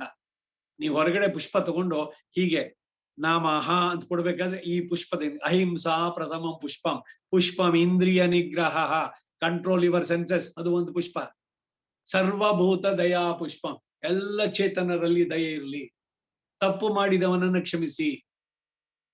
ಎಷ್ಟು ಸುಂದರವಾದಂತಹ ಉದಾತ್ತವಾದ ಗುಣಗಳು. ಈ ಪುಷ್ಪಗಳನ್ನ ಎಲ್ರು ಬೆಳೆಸ್ಕೋಬೇಕು, ಅದು ಅರಳಬೇಕು ಒಬ್ಬೊಬ್ಬರಲ್ಲಿ. ಭಗವಂತನಲ್ಲಿ ಪುಷ್ಪ ಸಮರ್ಪಣೆ ಮಾಡ್ಬೇಕಾದ್ರೆ ಕೃಷ್ಣಾಯ ನಮಃ ಅಂತ ಹೇಳ್ಬೇಕಾದ್ರೆ ಒಂದೊಂದೇ ಪುಷ್ಪಗಳನ್ನ ಸಮರ್ಪಣೆ ಮಾಡೋದು. ನಮ್ಮ ಸ್ವಭಾವ, ನಮ್ಮ ರೀತಿ ನೀತಿಗಳು ಎಲ್ಲವೂ ಸೇರಿಯುವಂತಹದ್ದು. ಹೀಗೆ ಅದು ಉತ್ಕರ್ಷ. ಇಂತಹ ಉತ್ಕರ್ಷ ಉಳ್ಳವನು ಶ್ರೇಷ್ಠ ಎಂದು ಮುಖ್ಯ ವೃತ್ತಿಯಿಂದಲೇ ಹೇಳಿಸಿಕೊಳ್ಳುತ್ತಾನೆ. ಅತಃ ಮೇಲೆ ಹೇಳಿದವನಿಗಿಂತ ಅನ್ಯ ಚೇತನ ವರ್ಗ, ಹೀಗಲ್ಲದೆ ಬೇರೆಯಾದ ಚೇತನ ವರ್ಗ ಬುಧೈಹಿ ಪ್ರಾಜ್ಞರಿಂದ ಪ್ರತ್ಯವರಹ ನಿಕೃಷ್ಟನಾಗಿ, ಅಜ್ಯಾಯಾಂಶ ಶ್ರೇಷ್ಠವಲ್ಲ ಎಂದು ಸ್ಮೃತಃ ಸ್ಮೃತಿಯಲ್ಲಿ ಹೇಳಲ್ಪಟ್ಟಿತು. ಮುಂದೆ ಎರಡು ವಿಧ ಆತ್ಮವರ್ಗಕ್ಕೂ ಸಂಬಂಧ ಉಂಟು ಎಂದು ಹೇಳ್ತಾರೆ. ಅನಯೋಹೋ ಈ ಶ್ರೇಷ್ಠ ನಿಕೃಷ್ಟ ಆತ್ಮಗಳಿಗೆ ಯೋಗ ಸಂಬಂಧವು ಶೇಷಶೇಷಿತೆಯ. ಅನಯೋಹೋ ಅನಯೋಹ ಅಂದ್ರೆ ಏನು? ಇಬ್ರು. ಆವಯೋಹ ಅಂದ್ರೆ ಎಲ್ರು ಅಲ್ಲ, ನಾವು ಅಂತ ಅಲ್ಲಿ. ಅನಯೋರ್ ದಂಪತ್ಯೋಹೋ ಕ್ಷೇಮಸ್ಥೈರ್ಯ ವಿಜಯ ವೈರಾಗ್ಯ ಐಶ್ವರ್ಯ ಅಂತ ಈ ದಂಪತಿಗಳಿಗೆ. ಆವಯೋಹ ಅಂದ್ರೆ ನಮಗಳಿಗೆ ನೀವೆಲ್ಲ ಅನುಗ್ರಹಿಸಿ ಕೇಳೋದು. ಆವಯೋಹೋ ಅನಯೋಹೋ ವ್ಯತ್ಯಾಸ. ಇಲ್ಲಿ ಉತ್ಕರ್ಷವೋ ಅಪಕರ್ಷವೋ ಆ ಇಬ್ಬರಿಗೂ ಅನಯೋಹೋ ಅಂತ ಹೇಳ್ಬೇಕಾದ್ರೆ, ಈ ಶ್ರೇಷ್ಠ ನಿಕೃಷ್ಟ ಆತ್ಮರುಗಳಿಗೆ ಯೋಗ ಸಂಬಂಧವೋ ಶೇಷ ಶೇಷತೆಯ, ಶ್ರೇಷ್ಠವಾದದ್ದು ಶೇಷಿ ಎಂದು, ನಿಕೃಷ್ಟವಾದದ್ದು ಶೇಷ ಎಂದು, ಹೀಗೆ ಶೇಷ ಭಾವದಿಂದ ಇಷ್ಯತೆ ಒಪ್ಪಿಕೊಳ್ಳತಕ್ಕದ್ದಾಗಿದೆ. ಈ ಎರಡು ವಿಧ ಆತ್ಮವರ್ಗಗಳಲ್ಲಿ ಜಾಯಾನ್ ಎಂದು ಹೇಳುವ ತರಗತಿಯಲ್ಲಿರುವನು ಶ್ರೀಯಪತಿ. ಮಿಕ್ಕ ಈ ಆತ್ಮವರ್ಗವೆಲ್ಲ ಅಜ್ಯಾಯಾನ್ ತರಗತಿಗೆ ಸೇರಿದುದು ಎಂದು ಮುಂದೆ ಹೇಳ್ತಾರೆ. ಪರಮಾತ್ಮನು ಒಂದು ಆತ್ಮ, ಜೀವಾತ್ಮನು ಒಂದು ಆತ್ಮ. ಈ ಆತ್ಮನಿಗೂ ಆತ್ಮನಿಗೂ ಏನ್ ವ್ಯತ್ಯಾಸ ಅಂದ್ರೆ ಅವನು ಉತ್ಕರ್ಷ, ಇವನು ಇದು ನಿಕೃಷ್ಟ. ಉತ್ಕರ್ಷ ನಿಕರ್ಷ ಅಥವಾ ಅಪಕರ್ಷ ಅವುಗಳು ಬರುವಂತಹದ್ದು, ಹಾಗೆ ಹೇಳುವಂತಹದ್ದು. ಏಕಃ ಒಬ್ಬನಾದ ಪರಮಾತ್ಮನೇ ಪರಹ ಸರ್ವಶ್ರೇಷ್ಠನಾಗಿರುವುದರಿಂದ ಜಾಯಾನ್ ಎಂದು ಹೇಳಿಸಿಕೊಳ್ಳುವನು ಎಂಬುದು ಮತಃ ಅಭಿಪ್ರಾಯ. ಹಾಗೆಯೇ ಅಪರೇ ಸರ್ವೇ ಮಿಕ್ಕವರೆಲ್ಲರೂ ಅಜ್ಯಾಯಾಂಸಃ ಅಶುದ್ಧಾಸ್ತೆ ಸಮಸ್ತಾಸ್ತು. ಮಿಕ್ಕ ಎಲ್ಲರೂ ಅಶುದ್ಧರು ಅಂದ್ರು. ಸರಿನಾ ಇದು? ಬೇರೆ ಎಲ್ಲ ಚೇತನರು ಕೂಡ ಅಶುದ್ಧರು. ಹೇಗೆ ಅಂದ್ರೆ ಇವರು ಕರ್ಮದಿಂದ ಬಂಧಿತರಾಗಿದ್ದಾರೆ ಅಷ್ಟೇ, ಅದರಿಂದಾನೇ ಇವರು ಅಶುದ್ಧಿ. ಅವನಿಗೆ ಯಾವ ಕರ್ಮವೂ ಇಲ್ಲ. ಭಗವಂತ ಕರ್ಮಕ್ಕೆ ಅಧ್ಯಕ್ಷನೇ ಹೊರತು ಕರ್ಮದಿಂದ ಬಂಧಿಸಿದವನಲ್ಲ. ಅವನು ಯಾವ ಕರ್ಮ ಮಾಡಿದ್ದ? ಅರ್ಜುನನಿಗೆ ಸಾರಥಿಯಾಗಿತ್ಕೊಂಡು ಅವನು ಕುದುರೆ ಮಾಲಿಶ್ ಮಾಡಿ ರಥ ಎಲ್ಲ ಗುಡ್ಸಿ ನೀ ಕೂತ್ಕೊಳ್ಳಪ್ಪ ಅಂತ ಅವನು ಕೂರಿಸಿ ಆಮೇಲೆ ಇವನ್ ಹತ್ತೋದು ಇದೆಲ್ಲ ಬೇಕಿತ್ತ? ಡ್ರೈವರ್ ಡ್ಯೂಟೀಸ್ ಎಲ್ಲ ಮಾಡ್ಬೇಕಾಗಿತ್ತು. ಇದೇ ವ್ಯತ್ಯಾಸ. ಅಶುದ್ಧಾಸ್ತೆ ಸಮಸ್ತಾಸ್ತು ಅಂತ ಹೇಳಿರೋ ಹಾಗೆ ನಿಕೃಷ್ಟರಾಗಿ ಅಜ್ಯಾಯ ತರಗತಿಗೆ ಸೇರಿದವರು ಎಂಬುದು ಮತಃ ಅಭಿಪ್ರಾಯ. ಅವರಿಬ್ಬರಿಗೂ ಅಂದ್ರೆ ಪರಮಾತ್ಮನಿಗೂ ಮತ್ತು ಜೀವಾತ್ಮ ವರ್ಗಕ್ಕೂ ಸಂಬಂಧ ಉಂಟು ಎಂದು ಹೇಳಲ್ಪಟ್ಟಿತ್ತಲ್ಲ, ಆ ಸಂಬಂಧ ಎಂತದ್ದು ಈಗ ವಿವರಿಸಿ ಹೇಳ್ತಾರೆ. ತೇನ ಆ ಉತ್ಕೃಷ್ಟನಾದ ಪರಮಾತ್ಮನೊಂದಿಗೆ ತೇಷಾಂ ಆ ನಿಕೃಷ್ಟರಾದ ಜೀವಾತ್ಮರ ಸಮನ್ವಯ ಸಂಬಂಧ ಹೇಗೆ ಎಂದರೆ ನಂತವ್ಯ ಭಾವೇನ ಸೇವಿಸುವ ಅಂದರೆ ನಮಸ್ಕರಿಸುವ ಮತ್ತು ನಮಸ್ಕರಿಸಪಡಲು ಯೋಗ್ಯರಾದ ಭಾವದಿಂದ ಸಂಬಂಧ. ಅವನು ನಮಸ್ಕರಿಸಲ್ಪಡ್ಬೇಕಾದವನು, ಇವನು ನಮಸ್ಕಾರ ಮಾಡ್ಬೇಕಾದವನು. ನಮಸ್ಕಾರ ಸ್ವೀಕಾರ ಮಾಡೋನು ಬೇರೆ, ನಮಸ್ಕಾರ ಮಾಡೋನು ಬೇರೆ. ಹಾಗೆ ಸಂಬಂಧ. ಹೀಗೆ ನಂತವ್ಯ ನಮಸ್ಕರಿಸಲು ಯೋಗ್ಯನು ಯಾರು ಅಂದ್ರೆ ಪರಮಶೇಷಿ, ಸರ್ವೋತ್ಕೃಷ್ಟನಾಗಿ ಎಲ್ಲರಿಗೂ ಶೇಷಿಯಾದ ಪರಮಪುರುಷನೇ. ನಂತಾರಹ ನಮಸ್ಕರಿಸುವವರು ಯಾರು ಅಂದ್ರೆ ಶೇಷಾಹ ಇತರರಾದ ಸಮಸ್ತ ಜೀವಾತ್ಮರು ಎಂದು ಈ ರೀತಾಹ ಹೇಳಲ್ಪಟ್ಟಿದೆ. ಜೀವಾತ್ಮರು ಎಷ್ಟು? ಜೀವಾತ್ಮರು ಅನಂತ. ಅವರಲ್ಲಿ ಎಷ್ಟು ಬಗೆ ಎಲ್ಲ ಕೇಳ್ತಾ ಇದ್ರಲ್ಲ, ಹೇಳಿ. ಅದು 4 ಜನ್ಮಗಳಾಯ್ತು. ಆತ್ಮರಲ್ಲಿ ಎಷ್ಟು ಬಗೆ? ಜೀವಾತ್ಮರಲ್ಲಿ ಬಗೆ ಯಾವುದು? ಇವೆಲ್ಲ ಸ್ವಲ್ಪ ಜೊತೆನಲ್ಲಿ ಬರಬೇಕು. 3 ರೀತಿಯ ಆತ್ಮರಿದ್ದಾರೆ: ಬದ್ಧ, ನಿತ್ಯ, ಮುಕ್ತ. ಬದ್ಧರು ಸಂಸಾರದಲ್ಲಿ ಕರ್ಮದಲ್ಲಿ ಬಂಧಿತರಾಗಿರೋ, ಈ ಇದನ್ನ ಶರಣಾಗತಿ ಮಾಡಿ ಬಿಡಿಸ್ಕೊಂಡು ಹೋದವರು ಮುಕ್ತರು. ಇನ್ನು ಇದು ಬಿಟ್ಟು ನಿತ್ಯರು, ಸದಾ ಭಗವಂತನ ಜೊತೆಗಿರೋ ಎಲ್ರೂ ಆತ್ಮರೇನೆ. ಇವರಲ್ಲಿ ಏನ್ ವ್ಯತ್ಯಾಸ ಇಲ್ಲ. ಏನು ಅಂದ್ರೆ ಅವನು ಕರ್ಮದ ಇದಕ್ಕೆ ಬಂದಿಲ್ಲ. ನಿತ್ಯ ಸೂರಿಗಳಲ್ಲಿರುವಂತವನು ನಿತ್ಯ ಸೂರಿ ಅಂತ ಕರೀತಾರೆ ಅವನ್ನ. ಅಲ್ಲ, ಪರಮಾತ್ಮ ಬೇರೆ, ಅವನ್ ಬಿಟ್ಟು ಈ 3 ಆತ್ಮಗಳು. ಈ ಆತ್ಮರಲ್ಲಿ 3 ಬಗೆ ಹೇಳಿದ್ದು. ಜೀವಾತ್ಮರಲ್ಲಿ 3, ಪರಮಾತ್ಮ ಒಬ್ಬನೇನೆ, ಅವನು ಶ್ರೀಯಪತಿ. ಅವೆಲ್ಲ ಅವನು ಬಿಟ್ಟು ಜೀವಾತ್ಮರಲ್ಲಿ ಒಬ್ಬ ಬದ್ಧ, ಇನ್ನೊಬ್ಬ ನಿತ್ಯ, ಮತ್ತೊಬ್ಬ ಮುಕ್ತ. 3 ಬಗೆ. ಸದಾ ವೈಕುಂಠದಲ್ಲೇ ಇರ್ತಾರೆ. ವೈಕುಂಠದಲ್ಲೇ ಸದಾ ಇರುವಂತವ್ರು ನಿತ್ಯ ಸೂರ್ಯರು. ಅನಂತ ಗರುಡ ವಿಶ್ವಕ್ಸೇನ ಅವನಿಗೆ ಸದಾ ಸದಾ ಪಶ್ಯಂತಿ ಸೂರ್ಯ ಅಂತ ಹೇಳೋದು ಅವರೇ.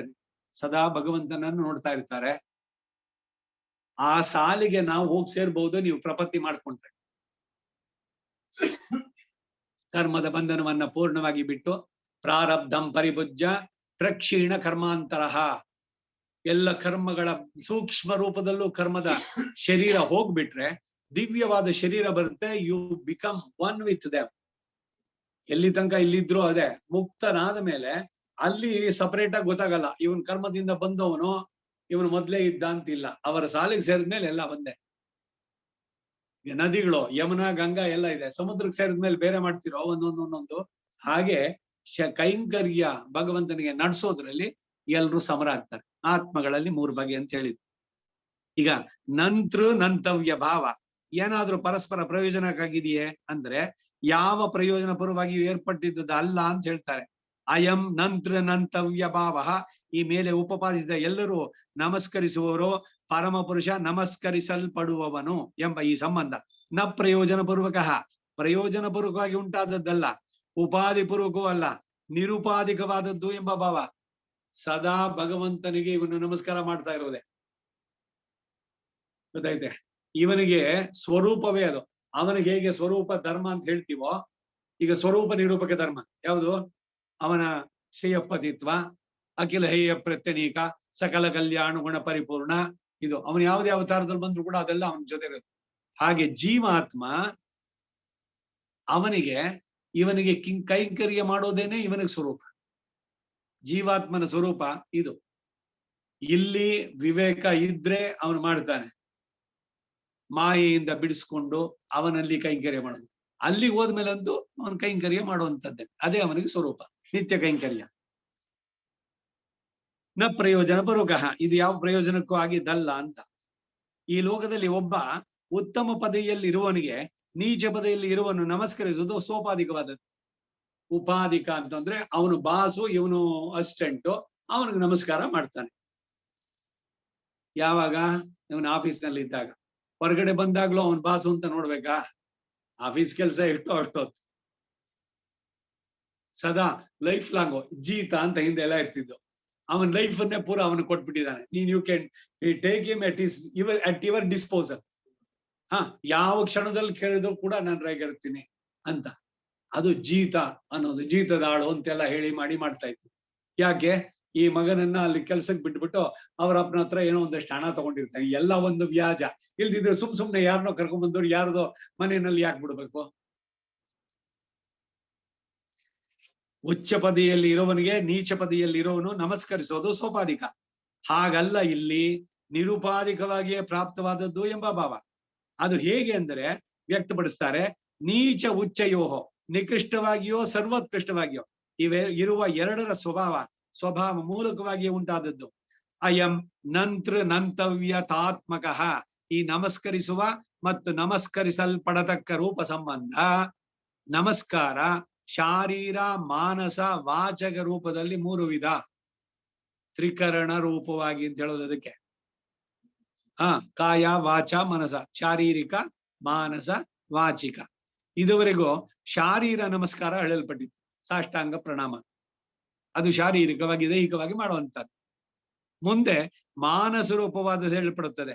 ಅಯಂ ಚೇತನಃ, ಈ ಜೀವಾತ್ಮನು ಉಪಾಧಿರಹಿತೇನ ಸ್ವಾಭಾವಿಕವಾದ, ಅಂದರೆ ಇನ್ನು ಯಾವ ಕಾರಣದಿಂದಲೇ ಆಗ್ಲಿ ಅಥವಾ ಪ್ರಯೋಜನದ ಆಶೆಯಿಂದಲೇ ಆಗ್ಲಿ ಅಲ್ಲದೆ ಸ್ವಾಭಾವಿಕವಾದ ಏನ ಭಾವೇನ, ಯಾವ ಅನುಸಂಧಾನದಿಂದ ಜಾಯಸೆ ತಸ್ಮೈ, ಸರ್ವಶ್ರೇಷ್ಠನಾದ ಆ ಪರಮ ಪುರುಷನಿಗೆ ನಮತಿ ನಮಸ್ಕರಿಸ್ತಾನೋ ತದ್ವಾ, ಅದು ಸಹ ನಮನಂ ನಮಸ್ಕಾರವೇ ಎಂದು ಉಚ್ಚತೆ ಹೇಳಲ್ಪಡುತ್ತೆ.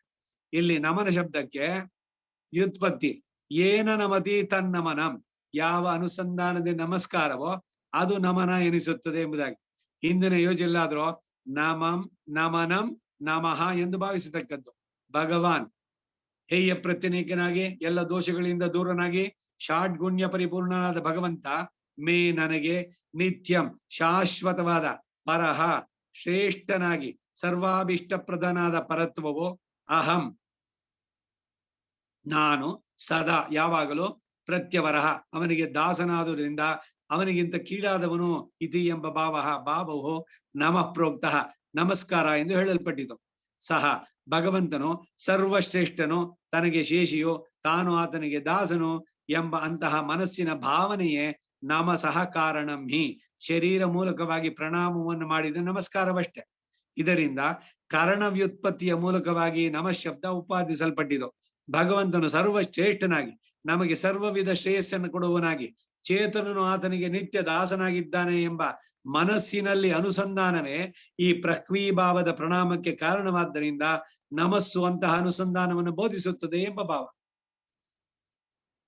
ಯಾರೋ ಬಂದ್ರು, ನೋಡಿದಾಗ ಓ ಯಾರೋ ತುಂಬಾ ಶ್ರೋತ್ರಿಯರು ಅಂತ ಕಾಣಿಸುತ್ತೆ. ಅವರು ಆಮೇಲೆ ಏನೋ ದಿವ್ಯ ಪ್ರಬಂಧವೋ ವೇದವನ್ನೋ ಹೇಳ್ತಾರೆ. ಆಹಾ, ಎಷ್ಟು ಚೆನ್ನಾಗಿ ಹೇಳ್ತಾ ಇದ್ದಾರೆ. ಹೋಗ್ಬಿಟ್ಟು ಸಡನ್ನಾಗಿ ಅವ್ರು ಹೇಳಿದ್ರ ಬಂದ ನಮಸ್ಕಾರ ಮಾಡಿ ಅಂತ. You are impressed by his knowledge, ಅಥವಾ ಅವರ ಇದನ್ನ ನೋಡಿ, ಭಗವತ್ ಪ್ರತಿಪತ್ತಿ ನೋಡಿ ತಾನಾಗಿ ಹೋಗಿ ಅವ್ರಿಗೆ ನಮಸ್ಕಾರ ಮಾಡುವಂತ. ಅವ್ರು ಹೇಳ್ತಾರಾ? ಇಲ್ಲ, ಅವ್ರು ಎಕ್ಸ್ಪೆಕ್ಟ್ ಮಾಡ್ತಾರಾ ನಾನು ಇಲ್ಲಿ ಬಂದ್ ಕೂತಿದ್ದೀನಿ, ಎಲ್ರು ಬಂದು ನನಗೆ ನಮಸ್ಕಾರ ಮಾಡಿ? ಈ ತರದ್ದೇನಾದ್ರು ಇದೆಯಾ? ಹಾಗೆ ಜೀವಾತ್ಮ ಪರಮಾತ್ಮನಿಗೆ ಸದಾ ಅವನಿಗೆ ಕೈಂಕರ್ಯ ಮಾಡೋದ್ರಲ್ಲೇನೆ. ಅದು ಇದರಲ್ಲಿ ಭಗವಂತ ಸರ್ವಶ್ರೇಷ್ಠ, ನಮಗೆ ಸರ್ವವಿಧ ಶ್ರೇಯಸ್ಸನ್ನು ಕೊಡುವನು. ಚೇತನನು ಆತನಿಗೆ ನಿತ್ಯ ದಾಸ್ಯ. ನಿತ್ಯ ದಾಸ್ಯ ಈ ಕಡೆ ಶರಣಾಗತಿ ಗದ್ಯ, ಮಿತಗದ್ಯದಲ್ಲಿ ದಾಸ್ಯತೀತಿ ಮಿತಗದ್ಯ, ಶರಣಾಗತಿಗೆ ಶ್ರೀರಂಗ ಗದ್ಯ, ಆಮೇಲೆ ಶರಣಾಗತಿ ಗದ್ಯ ಆ ಶ್ರೀರಂಗ ಗದ್ಯದಲ್ಲಿ ಬರುತ್ತಿದ್ದ. ಸ್ವ ಇಚ್ಛೆಯಿಂದ ದಾಸ್ಯವನ್ನು ಸ್ವೀಕರಿಸಿ ಇತಿ ಭಾವ. ಬಹಳ ಸುಂದರವಾಗಿ ರಾಮಾನುಜರಲ್ಲಿ ಹೇಳ್ತಾರೆ, ನನಗೆ ನಿನ್ನ ಕೈಂಕರ್ಯ ಅದು ಶರಣ ಸೇವೆ ನಿತ್ಯವಾಗಲಿ. ನೋಡಿ ಈ ಭಾವ ಅದರಲ್ಲಿ. ಮುನಕ್ಕೆ ರಾಮಾಚೈವೋ, ಮತ್ತೆ ನಿನ್ ಕಾಮಗಳ ಮಾತು, ನಿನಗೇ ಕಿಂಕರನಾಗಿ 7 ಜನ್ಮಕ್ಕೂವೆ ನಾನು ಸ್ವರ್ಗದ ಆಧಿಪತ್ಯವೋ ಬ್ರಹ್ಮನೋ ಇನ್ನೊಂದೋ ನಾನು ಕೇಳ್ತಾ ಇಲ್ಲ. ಯಾವುದೇ ಜನ್ಮದಲ್ಲೂ ಕೂಡ ನಾನು ನಿನಗೆ ಕಿಂಕರನಾಗಿರ್ಬೇಕು, ಇದೇ ನಾನು ಬೇಯುವಂತಹದ್ದು. ಅದು ಬಿಟ್ಟು ನನ್ನ ಮನಸ್ಸಿನಲ್ಲಿ ನಿನ್ನನ್ನು ಬಿಟ್ಟು ಬೇರೆದನ್ನ ಕೇಳುವಂತಹ ಬುದ್ಧಿ ನನಗೆ ಬರದೇ ಇರ್ಲಿ. ಮತ್ತೆ ನಿಮ್ ಕಾಮಂಗಳು ಮಾತು, ಬೇರೆ ಬಯಕೆಗಳನ್ನ ತೆಗೆದುಬಿಡು. ಅದು ನಿಜವಾದಂತಹ ಇದರಲ್ಲಿ ಬರುವಂತದ್ದು. ಹೀಗೆ ಪ್ರಕ್ವೀಭಾವ ಪ್ರಣಾಮಕ್ಕೆ ಅಪಿವ. ಇಷ್ಟು ಮಾತ್ರ ಅಲ್ಲ, ನಮ ಶಬ್ದ ಅರ್ಥವು ಇನ್ನೂ ಉಂಟು ಎನ್ನುವ ಭಾವ. ಆದ್ದರಿಂದ ಅಥವಾ ಎಂಬ ಅರ್ಥವಾಗಬಹುದು. ದೇವಂ ಲೀಲಾ ಜಗತ್ಪತಿಯನ್ನ ನಾಮಯತಿ ಶರಣಾಗತನನ್ನ ಅನುಗ್ರಹಿಸಬೇಕು ಎಂಬ ಸಂಕಲ್ಪಯುಕ್ತನನ್ನಾಗಿ ಭಕ್ತನನ್ನ ಬಗ್ಗುವ ಹಾಗೆ ಮಾಡುತ್ತೆ. ಧ್ರುವಂ ನಿಶ್ಚಯವಾಗಿಯೂ ಪೃಥ್ವೀ ಭಾವಯತಿ ಆಜ್ಞಾಪಯತೆ ಎಷ್ಟಂ ವೈ ಶಾಸನಂ ಕರವಾಮಕಿಂ. ರಾಮಲಕ್ಷ್ಮಣರು ವಿಶ್ವಾಮಿತ್ರನಲ್ಲಿ ನಂಬ್ರೀ ಭಾವದಿಂದ ವಿಜ್ಞಾನಿಸಿಕೊಂಡ ಹಾಗೆ ಭಕ್ತನ ಕೋರಿಕೆಯನ್ನ ಸಲ್ಲಿಸುವುದಾಗಿ ನಂಬ್ರೀಭೂತನಾಗಿ ಮಾಡುತ್ತೆ. ಇದನ್ನೇ ಮುಂದಿನ ವಾಕ್ಯದಿಂದ ಉಪದೇಶ ಹೇಳ್ತಾರೆ. ವಿಶ್ವಾಮಿತ್ರರಿಗೆ ಇವರು ಹೇಳಿದ್ರು, ದಶರಥ ಕಳಿಸ್ಕೊಡು ಅಂತ. ಈಗ ನಾವು ನಿಮ್ಮ ಕಿಂಕರರು, ನೀವು ಆಜ್ಞೆ ಮಾಡಿ, we are at your service. ನೀವು ಎಲ್ಲಿಗೆ ಬೇಕಾದ್ರೂ ಉಪಯೋಗಿಸ್ಬೋದು, ಯಾತಕ್ ಬೇಕಾದ್ರೂ ನಮಗೆ ಇದನ್ನ ಕೊಟ್ಟಿದ್ದಾರೆ ಅಂತ ರಾಮ ಹೇಳಿದ ಮಾತು. ಇದನ್ನೇ ಮುಂದಿನ ವಾಕ್ಯದಿಂದ ಹೇಳ್ತಾರೆ. ಪರಹ ಪರಮಾತ್ಮನು ಸರ್ವಶ್ರೇಷ್ಠನಾದ್ದರಿಂದಲೇ ನೀಚೆ ನಿಕೃಷ್ಟನಾದ ಈ ಜೀವಾತ್ಮನಲ್ಲಿ ನೈಚ್ಯಂ ವಿಲೋಕಯನ್ ನಿಕೃಷ್ಟ ಭಾವವನ್ನ ದೈನ್ಯವನ್ನು ಕಂಡು ಕರುಣಾಸಾಗರನು ಪ್ರಕ್ವಿ ಭವತಿ ಹಿ ಆತನಿಗೆ ಶ್ರೇಯಸ್ಸನ್ನು ಉಂಟು ಮಾಡುವುದಕ್ಕಾಗಿ ನಮ್ರನಾಗುವುದು ನ್ಯಾಯವಷ್ಟೇ. ಈಗ ಯಾರೋ ಒಬ್ರು ಬಂದ್ರು, ನಿಮ್ಮನ್ನ ಪ್ರೀತಿಯಿಂದ ನೋಡಿದ್ರು, ನಮಸ್ಕಾರ ಮಾಡಿದ್ರು, ನಿಮಗೆ ಸಹಜವಾಗಿ ಅವರ ಬಗ್ಗೆ ಅಯ್ಯೋ ಪಾಪ ಅವ್ರಿಗೆ ಭಗವಂತ ಒಳ್ಳೇದ್ ಮಾಡ್ಲಿ, ಅವರ ಬಗ್ಗೆ ಒಂದು ಒಳ್ಳೆಯ ಇದು ಬರುತ್ತೋ ಇಲ್ವಾ ಲೋಕದಲ್ಲಿ? ಹೀಗೆ ಅಧಿಕಾರದಿಂದ ಲೋಕದಲ್ಲಿ ತನ್ನ ಕೈಗಳಿಗೆ ಇರುವನ್ನು ಕಂಡು ಹೀಗೆ ಮರುಗಲಾರ ಸರ್ವೇಶ್ವರನ ಪರನಾಗಿ ಪರಮ ಕರುಣಾಳುವಾಗಿರೋದ್ರಿಂದ ತನಗಿಂತ ಹೀನ ಸ್ಥಿತಿಯಲ್ಲಿರುವ ಭಕ್ತರ ವಿಷಯದಲ್ಲಿ ವಿಶೇಷ ನಮ್ರತೆಯನ್ನು ತೋರಿ ಅವರುಗಳ ಇಷ್ಟಾರ್ಥವನ್ನ ಸಲ್ಲಿಸ್ತಾನೆ. ಅಪಾರ ಕರುಣಾಮೃದೆ ಆಶ್ರಿತ ವಾತ್ಸಲ್ಯೈಕ ಜಲದೆ ಅನವರತ ವಿದ್ಯ ನಿಖಿಲ ಭೂತ ಜಾತ ಯಾತಾತ್ಮ ಅಶೇಷ ಚರಾಚರ ನಿಖಿಲ ನಿಯಮನ ನಿರತ ಅಶೇಷ ಚಿದ್ವಸ್ತು ಶೇಷಿಭೂತ ನಿಖಿಲ ಜಗದಾಧಾರ ಅಖಿಲ ಜಗತ್ ಸ್ವಾಮಿನ್ ಅಸ್ಮತ್ ಸ್ವಾಮಿನ್ ಸತ್ಯಗಾಮ ಸತ್ಯ ಸಂಕಲ್ಪ. ಎಷ್ಟು ತೀವ್ರವಾಗಿದೆ ಅದು, ಎಷ್ಟು ಸುಂದರವಾಗಿದೆ ಭಗವಂತನಲ್ಲಿ ನಿವೇದನ.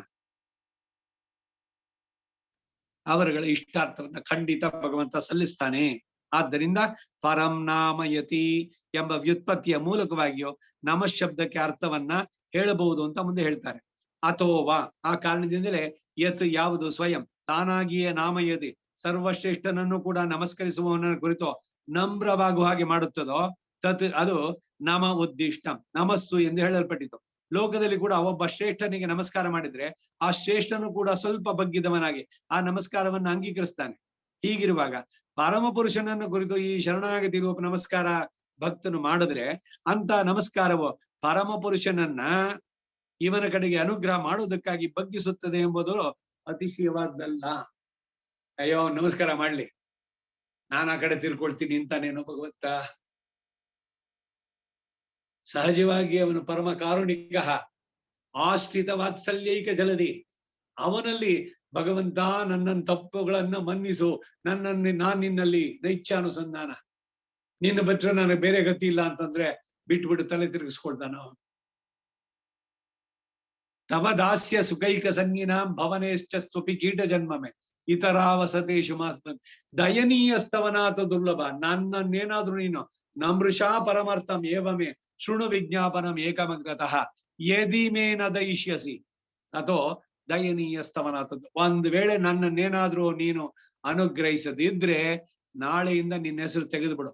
ದಯಾಶತಕ ಬೇಡ, ದಯಾನಿಧಿ, ದಯಾಸಾಗರ, ದಯಾ ಸಮುದ್ರ, ಈ ಎಲ್ಲ ಅರ್ಥವಿಲ್ಲ ಅದಕ್ಕೆ ಮೀನಿಂಗ್. ಯಾಕೆಂದ್ರೆ ನನಗಿಂತ ನೀಚನಾದವನು ನಿನಗೆ ಸಿಗೋಲ್ಲ ಲೋಕದಲ್ಲಿ. ನೀನು ಹುಡುಕೋ, ನನ್ನಷ್ಟು ನೀಚನಾದವನು.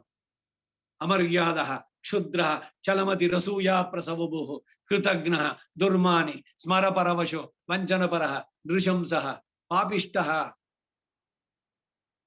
ನನ್ನ ಕ್ವಾಲಿಫಿಕೇಶನ್ ಇದು. ಇದಕ್ಕಿಂತ ಮಿಗಿಲಾದವರು ನಿನಗೆ ಸಿಗ್ತಾರೋ? ನನಗೆ ದಯೆ ತೋರಿಸಿದ್ರೆ ಇನ್ನೆಲ್ಲಿ? ನನ್ನಷ್ಟು ದಯನೀಯನೂ ಇಲ್ಲ, ನಿನ್ನಂತಹ ದಯಾ ಸಮುದ್ರನೂ ಇಲ್ಲ. ವಿಧಿ ನಿರ್ಮಿತ ಮೇ ತದನ್ವಯಂ ಭಗವನ್ ಪಾಯಮಸ್ಮಜೀಹಪಃ. ಎಷ್ಟು ಸುಂದರವಾಗಿದೆ ಸ್ತೋತ್ರರತ್ನ. ವಿಧಿ ನಿರ್ಮಿಸಿದ್ದಿದು, ನೀನು ದಯೆಯನ್ನು ನೀಡೋದಕ್ಕಿರೋನು, ನಾನು ನಿನ್ನ ದಯೆ ಸ್ವೀಕಾರ ಮಾಡೋಕ್ಕಿರೋನು. ಇದು ನಮ್ಮಿಬ್ಬರ ಸಂಬಂಧ.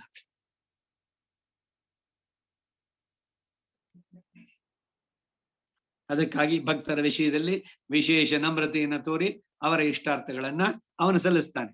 ನಮ ಉದ್ದಿಷ್ಟಂ ನಮಸ್ತೆ ಎಂದು ಹೇಳಲ್ಪಟ್ಟಿತು. ಲೋಕದಲ್ಲಿ ಕೂಡ ಇದೆ ನಮಸ್ಕಾರ ಇದರದ್ದು. ಅಂತಹ ಅನುಗ್ರಹ ಆತನ ಸಹಜ ಕರುಣೆಯೇ ಹಾಗೆ ಎಂದು ಹೇಳುವುದಕ್ಕಾಗಿ ಇಲ್ಲಿ ಸ್ವಯಂ ಪ್ರಯೋಗ. ಶರಣಾಗತ್ಯರ್ಥವನ್ನ ನಮಶಬ್ದವು ಬೋಧಿಸಬೇಕೆಂದರೆ ಅದಕ್ಕೆ ಪೂರ್ಣತೆಯು ಅವಶ್ಯಕ. ಮೇಲೆ ಹೇಳಿದ ರೀತಿಯಲ್ಲಿ ಮನಸ್ಸಿನಿಂದ ಅನುಸಂಧಾನ, ವಾಕ್ಯನಿಂದ ನಮಃ ಅಂತ ಹೇಳೋಣ. ಶರೀರದಿಂದ ಅಷ್ಟಾಂಗ ಸಾಷ್ಟಾಂಗ ಪ್ರಣಾಮವು ಕೂಡಿ ಪಂಚ ಅಂಗಗಳಿಂದ ಕೂಡಿದರೆ ಆಗ ನಮಃ ಎಂದು ಪೂರ್ಣ ಶರಣಾಗತಿಯಾಗುತ್ತೆ ಎಂದು.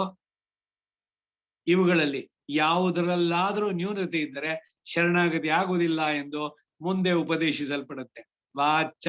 ವಾಕ್ಯನಿಂದ ನಾಮ ಇತಿ ನಮಃ ಎಂಬುದಾಗಿ ಮುಖ್ಯ ಕರಣ ಮಂತ್ರವಾದ ದ್ವಯದ ಕೊನೆಯಲ್ಲಿರುವ ನಮಃ ಶಬ್ದ ಶ್ರೀಮತೆ ನಾರಾಯಣಾಯ ನಮಃ ಅನ್ನೋದು ಪ್ರೋಚ್ಯ ಚೆನ್ನಾಗಿ ಉಚ್ಚರಿಸಿ ಮನಸ್ಸಿನ ಅನುಸಂಧಾನದೊಂದಿಗೆ ಹೇಳಿ ಅದನ್ನೇ ವಿವರಿಸಿ ಹೇಳ್ತಾರೆ. ಮನಸ ವಪುಷಾಚ, ವಪು ಅಂದ್ರೆ ಶರೀರ, ಮನಸ ವಪುಷಾಚ ಹಿಂದೆ ಉಪಪಾದಿಸಿದ ರೀತಿಯಲ್ಲಿ ಮನಸ್ಸಿನಲ್ಲಿ ಅನುಸಂಧಾನದಿಂದಲೂ ಶರೀರದ ಮೂಲಕ ಅಷ್ಟಾಂಗ ಪ್ರಣಾಮದಿಂದಲೂ ಸಹ ಯತ್ ಅನುಷ್ಠಿಸಲ್ಪಟ್ಟತ್ತೋ ಯಾವುದೋ ತತ್ ಅಂತಹ ನಮಃ ನಮ ಶಬ್ದವಾಚ್ಯವಾದದ್ದು. ಈಗ ಅಷ್ಟಾಂಗ ಅಂತ ಹೇಳಿದ್ದು ಮತ್ತೆ ಸ್ತ್ರೀಯರಿಗೆ ಅಂದ್ರೆ ಸ್ತ್ರೀಯರಿಗೆ ಪಂಚಾಂಗ ಅದು ಅಷ್ಟಾಂಗಕ್ಕೆ ಸಮ. ಇಲ್ಲಿ ಹೇಳಲಿಲ್ಲ ಅಂತಿಲ್ಲ. ಪೂರ್ಣ ಮುದ್ದಿಷ್ಟ ಸಂಪೂರ್ಣ ಶರಣಾಗತಿ ಅಂತ ಹೇಳಿತ್ತು. ಅಂದ್ರೆ ತ್ರಿಕರಣ ಪೂರ್ವಕವಾಗಿ ನಮಸ್ಕಾರ ಮಾಡಿ, ಬಾಯಿನಲ್ಲಿ ಹೇಳಿ ಶ್ರೀಮತೆ ನಾರಾಯಣಾಯ ನಮಃ ಅಂತ ಹೇಳಿ ನಮಸ್ಕಾರ ಮಾಡಿ, ಕೈ ಎರಡನ್ನೇ ಜೋಡಿಸಿ ತಲೆ ಬಗ್ಸಿ ಮನಸ್ಸಿನಲ್ಲಿ ಭಗವಂತನಲ್ಲಿ ನಾನು ಶರಣಾಗ್ತಾ ಇದ್ದೇನೆ ಮೂರು ಇರ್ಬೇಕು. ಏನೋ ಸುಮ್ನೆ ರುಟೀನು ಮಾಡ್ಬೇಕು, ನಮಸ್ಕಾರ ಒಂದ್ ಮಾಡ್ದ ಬಂದ, ಹಾಗಾಗ್ಬಾರ್ದು. ಮನಸ್ಸಿಲ್ಲೋ ಚಿಂತನೆ ಇರಬಾರ್ದು. ಭಗವಂತನಿಗೆ ನಮಸ್ಕಾರ ಮಾಡ್ಬೇಕಾದ್ರೆ ನಾನು ಅವನಿಗೆ ಸೇರಿದವನು, ನನ್ನನ್ನು ಪೂರ್ಣವಾಗಿ ಅವನಿಗೆ ಒಪ್ಪಿಸಿಕೊಂಡಿದ್ದೇನೆ. ಟೋಟಲ್ ಸರೆಂಡರ್ ಅನ್ನೋದು ಇದು. ಆತ್ಮ ಸಮರ್ಪಣೆ, ಆತ್ಮ ನಿಕ್ಷೇಪ. ನಿಕ್ಷೇಪ ಅಂದ್ರೇನು? ಒತ್ತೆ ಇಡೋದು. ನಿಮ್ಮಲ್ಲಿ ಸ್ವಲ್ಪ ದಿವಸ ಇಟ್ಟಿರ್ತೀನಿ, ನಾನೆಲ್ಲ ಹೋಗ್ತೀನಿ ನೋಡ್ಕೊಳ್ಳಿ ಅಂತ. ಹಾಗೆ ಆತ್ಮವನ್ನು ಭಗವಂತನಲ್ಲಿ ಒಪ್ಪಿಸಿ ಹೋಗುವಂತದ್ದು ಆತ್ಮ ನಿಕ್ಷೇಪ, ಭರಸಮರ್ಪಣ, ಭರನ್ಯಾಸ, ಪ್ರಪದನ. ಇವೆಲ್ಲ ಸಂಪೂರ್ಣ ಶರಣಾಗತಿ. ಅತಃ ಅನ್ಯತೆ, ಅದಕ್ಕಿಂತಲೂ ಬೇರೆಯಾದ ನಮಸ್ಸು ನ್ಯೂನ ಮುಚ್ಚತೆ, ಶರಣಾಗತಿಯಾಗದೆ ನ್ಯೂನವಾದುದು ಎಂದು ಹೇಳಲ್ಪಡುತ್ತೆ. ವಾಚಾ ಮನಸ ವಪುಷ ಯುಕ್ತವಾದ ನಮಸ್ಸು ಪೂರ್ಣ ಶರಣಾಗತಿ ಅಂತ ಹೇಳಿದ್ಪಟ್ಟಿತ್ತಲ್ಲ, ಅದರಲ್ಲಿ ಎಲ್ಲ ಅಂಗಗಳು ಇವೆಯೋ? ಷಡ್ವಿಧ ಶರಣಾಗತಿ ಅದೆಲ್ಲ ಇದೆಯೋ ಅದರಲ್ಲಿ ಅಂತ ಕೇಳಿದ್ರೆ, ಅದರಲ್ಲಿ ಎಲ್ಲ ಅಂಗಗಳು ಇವೆ ಅಂದ್ರೆ ಉಂಟು ಅಂತ ಮುಂದೆ ಹೇಳ್ತಾರೆ. ಇಯಂ ಇಂತಹ ವಾಚಾ ಮನಸ ಕರ್ಮಣ ಯುಕ್ತವಾದ ನಮಸ್ಕಾರವೇ ಕರಣ ಪೂರ್ತಿ ಸ್ಯಾತೆ, ಕರಣ ಮಂತ್ರದ ಉಚ್ಚಾರಣ ರೂಪ ಅನುಷ್ಠಾನದ ಪೂರ್ತಿ ಉಂಟಾದದ್ದು. ಹೀಗೆ ಅಂಗಿಯ ಅನುಷ್ಠಾನದ ಕ್ರಮದ ಪೂರ್ತಿ ಉಂಟಾಗುತ್ತದೆ ಎಂಬ ಭಾವ. ಆಗಲಿ ಅಂಗಗಳಿಲ್ಲದೆ ಅಂಗಿ ನಿಷ್ಪತ್ತಿ ಇಲ್ಲವಲ್ಲ, ಅಂಗಾಂಗಿಗಳ ಸಮುಚ್ಚಯವು ಅವಶ್ಯಕವಲ್ಲವೋ? ಅಂಗಗಳ ಪೂರ್ಣತೆ ಉಂಟೋ ಅಂದರೆ ಉಂಟು ಅಂತ ಮುಂದೆ ಹೇಳ್ತಾರೆ.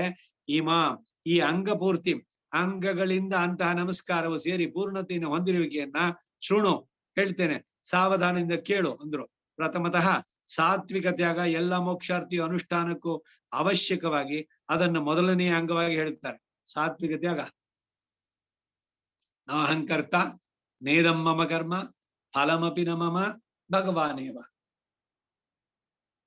ಇದು ಪಂಚಾಂಗಗಳಲ್ಲಿ ಸೇರಲಿಲ್ಲ ಎಂದು, ಇದು ಆತ್ಮ ನಿಕ್ಷೇಪದಲ್ಲೇ ಸೇರಿದ್ದು ಎಂದು ಹಿಂದೆ ಪರಿಕರ ವಿಭಾಗಾಧಿಕಾರದಲ್ಲಿ ಹೇಳಿದೆ.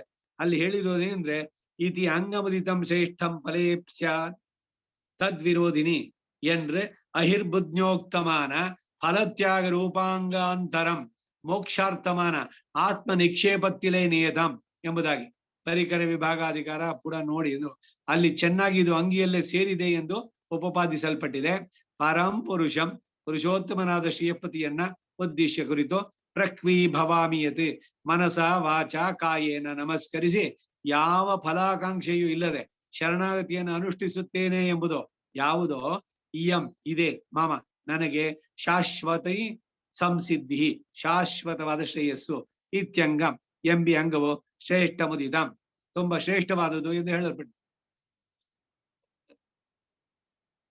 ಈಗ ಮನೆಯಲ್ಲಿ ಕೂತಿದ್ದೀರಿ, ಬಿಡುವಾಗಿದೆ, ಏನು ಕೆಲಸ ಇಲ್ಲ, ಯಾವ ಅಸೈನ್ಮೆಂಟ್ ಇಲ್ಲ, ಸುಮ್ಮನೆ ಏನೋ ಒಂದು ಮನಸ್ಸು ಬರುತ್ತೆ, 21,000 ಗಾಯತ್ರಿ ಮಾಡೋಣ. ಆ ಗಾಯತ್ರಿ ಮಾಡ್ಬೇಕಾದ್ರೆ ಏನಾದ್ರು ಇಂಡೆಂಟ್ ಉಂಟಾ? ಅದಕ್ಕೆ ಭಗವತ್ ಪ್ರೀತಿಗಾಗಿ ಮಾಡ್ತಾ ಇದ್ದೀನಿ ಮಾಡಿ, ವಿತೌಟ್ ಎಕ್ಸ್ಪೆಕ್ಟಿಂಗ್ ಎನಿಥಿಂಗ್. ಸುಮ್ನೆ ಭಗವತ್ ಪ್ರೀತಿ ಅರ್ಥ ಅಷ್ಟು ಹೊತ್ತರ ಯಥಾಸ್ಯ ಗಾಯತ್ರಿ ಮತ್ತು ದಿವ್ಸಾಗ್ಲೂ ಮಾಡೋದು 28 ಗಾಯತ್ರಿ ಸಾಕು, 108 ಮಾಡ್ಬೇಕು ಅಂತ ಮನಸ್ಸು ಬಂತು ಮಾಡಿ. ಆದ್ರೆ ನನಗೆ ಅದು ಸಿಗ್ಲಿ ಇದು ಸಿಗ್ಲಿ ಇನ್ನೊಂದು ಬೇಕು ಯಾವ ಇಂಡೆಂಟು ಹಾಕದೆ ಕೇವಲ ಭಗವತ್ ಪ್ರೀತಿಗಾಗಿ ಮಾಡಿದ್ರೆ ಬಹಳ ಸಂತೋಷವಾಗುತ್ತೆ ಅವನಿಗೆ. ವಿತೌಟ್ ಈಗ ಯಾರೋ ಬರ್ತಾರೆ ಅಂದ್ರೆ ಏನೋ ಕೇಳೋದಕ್ಕೆ ಬಂದಿದ್ದಾರೆ ಅಂತ ಆ ತರ ಆಗ್ಬಾರ್ದು. ಅವನಾದ್ರೆ ರೀತಿ ಭಾವಿಸೋದಿಲ್ಲ ಭಗವಂತ ಯಾವುದೇ ಕಾರಣದಿಂದ. ಸುಮ್ಮನೆ ಭಗವತ್ ಪ್ರೀತ್ಯರ್ಥವಾಗಿ ಮಾಡುವಂತದ್ದು ಇದೇ ಉದ್ದೇಶ ಎಲ್ಲದರಲ್ಲೂ ಅಷ್ಟೇ. ಸಂಕಲ್ಪದಲ್ಲಿ ಶ್ರೀ ಭಗವತಾಜ್ಞಾ ಶ್ರೀಮನ್ನಾರಾಯಣ ಪ್ರೀತ್ಯರ್ಥಂ ಸಂಕಲ್ಪದಲ್ಲಿ ಇದೆ ಅಲ್ವಾ?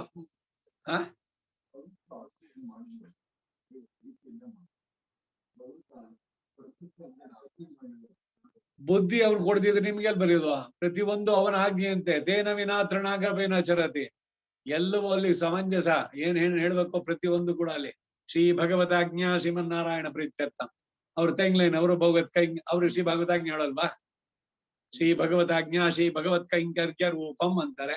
ಕೈಂಕರ್ಯ ರೂಪ ಅಂದ್ರೇನೋ, ಪ್ರೀತಿ ಅಂದ್ರೇನೋ. ಪ್ರೀತಿ ಇಲ್ಲದ ಕೈಂಕರ್ಯವಾಗುತ್ತೋ? ಸುಮ್ಮನೆ ದೊಡ್ಡದಾಗಿ ಮಾಡ್ಕೊಂಡು ಹೋಗೋದಲ್ಲ. ಪ್ರೀತ್ಯರ್ಥ ಮಾರೋ ಹೇಳಿ ಕೈಂಕರ್ಯ ರೂಪ, ಅವ್ರಲ್ಲಿ ಪ್ರೀತಿ ಇರ್ಲಿ ಮುಖ್ಯವಾಗಿ. ಸಾತ್ವಿಕ ತ್ಯಾಗ ಪಂಡ್ರಾಮೆ ಅತ್ತುಳ್ಳೆ ಇದೆಲ್ಲ ಶೇಂದ್ ಪೋರ್ಣ. ಸುಮ್ನೆ ಹೇಳಿದ್ನಲ್ಲ, ಎಲ್ಲ ಸುಮ್ನೆ ದೊಡ್ಡದಾಗಿ ಮಾಡ್ಕೊಂಡು ಹೋಗಿದ್ದು ಅಷ್ಟೇ, ಅರ್ಥ ಇಲ್ಲ. ಎರಡದ ಮೀನಿಂಗ್ ಏನು, ಉದ್ದೇಶ ಏನು ಅಷ್ಟೇನೆ.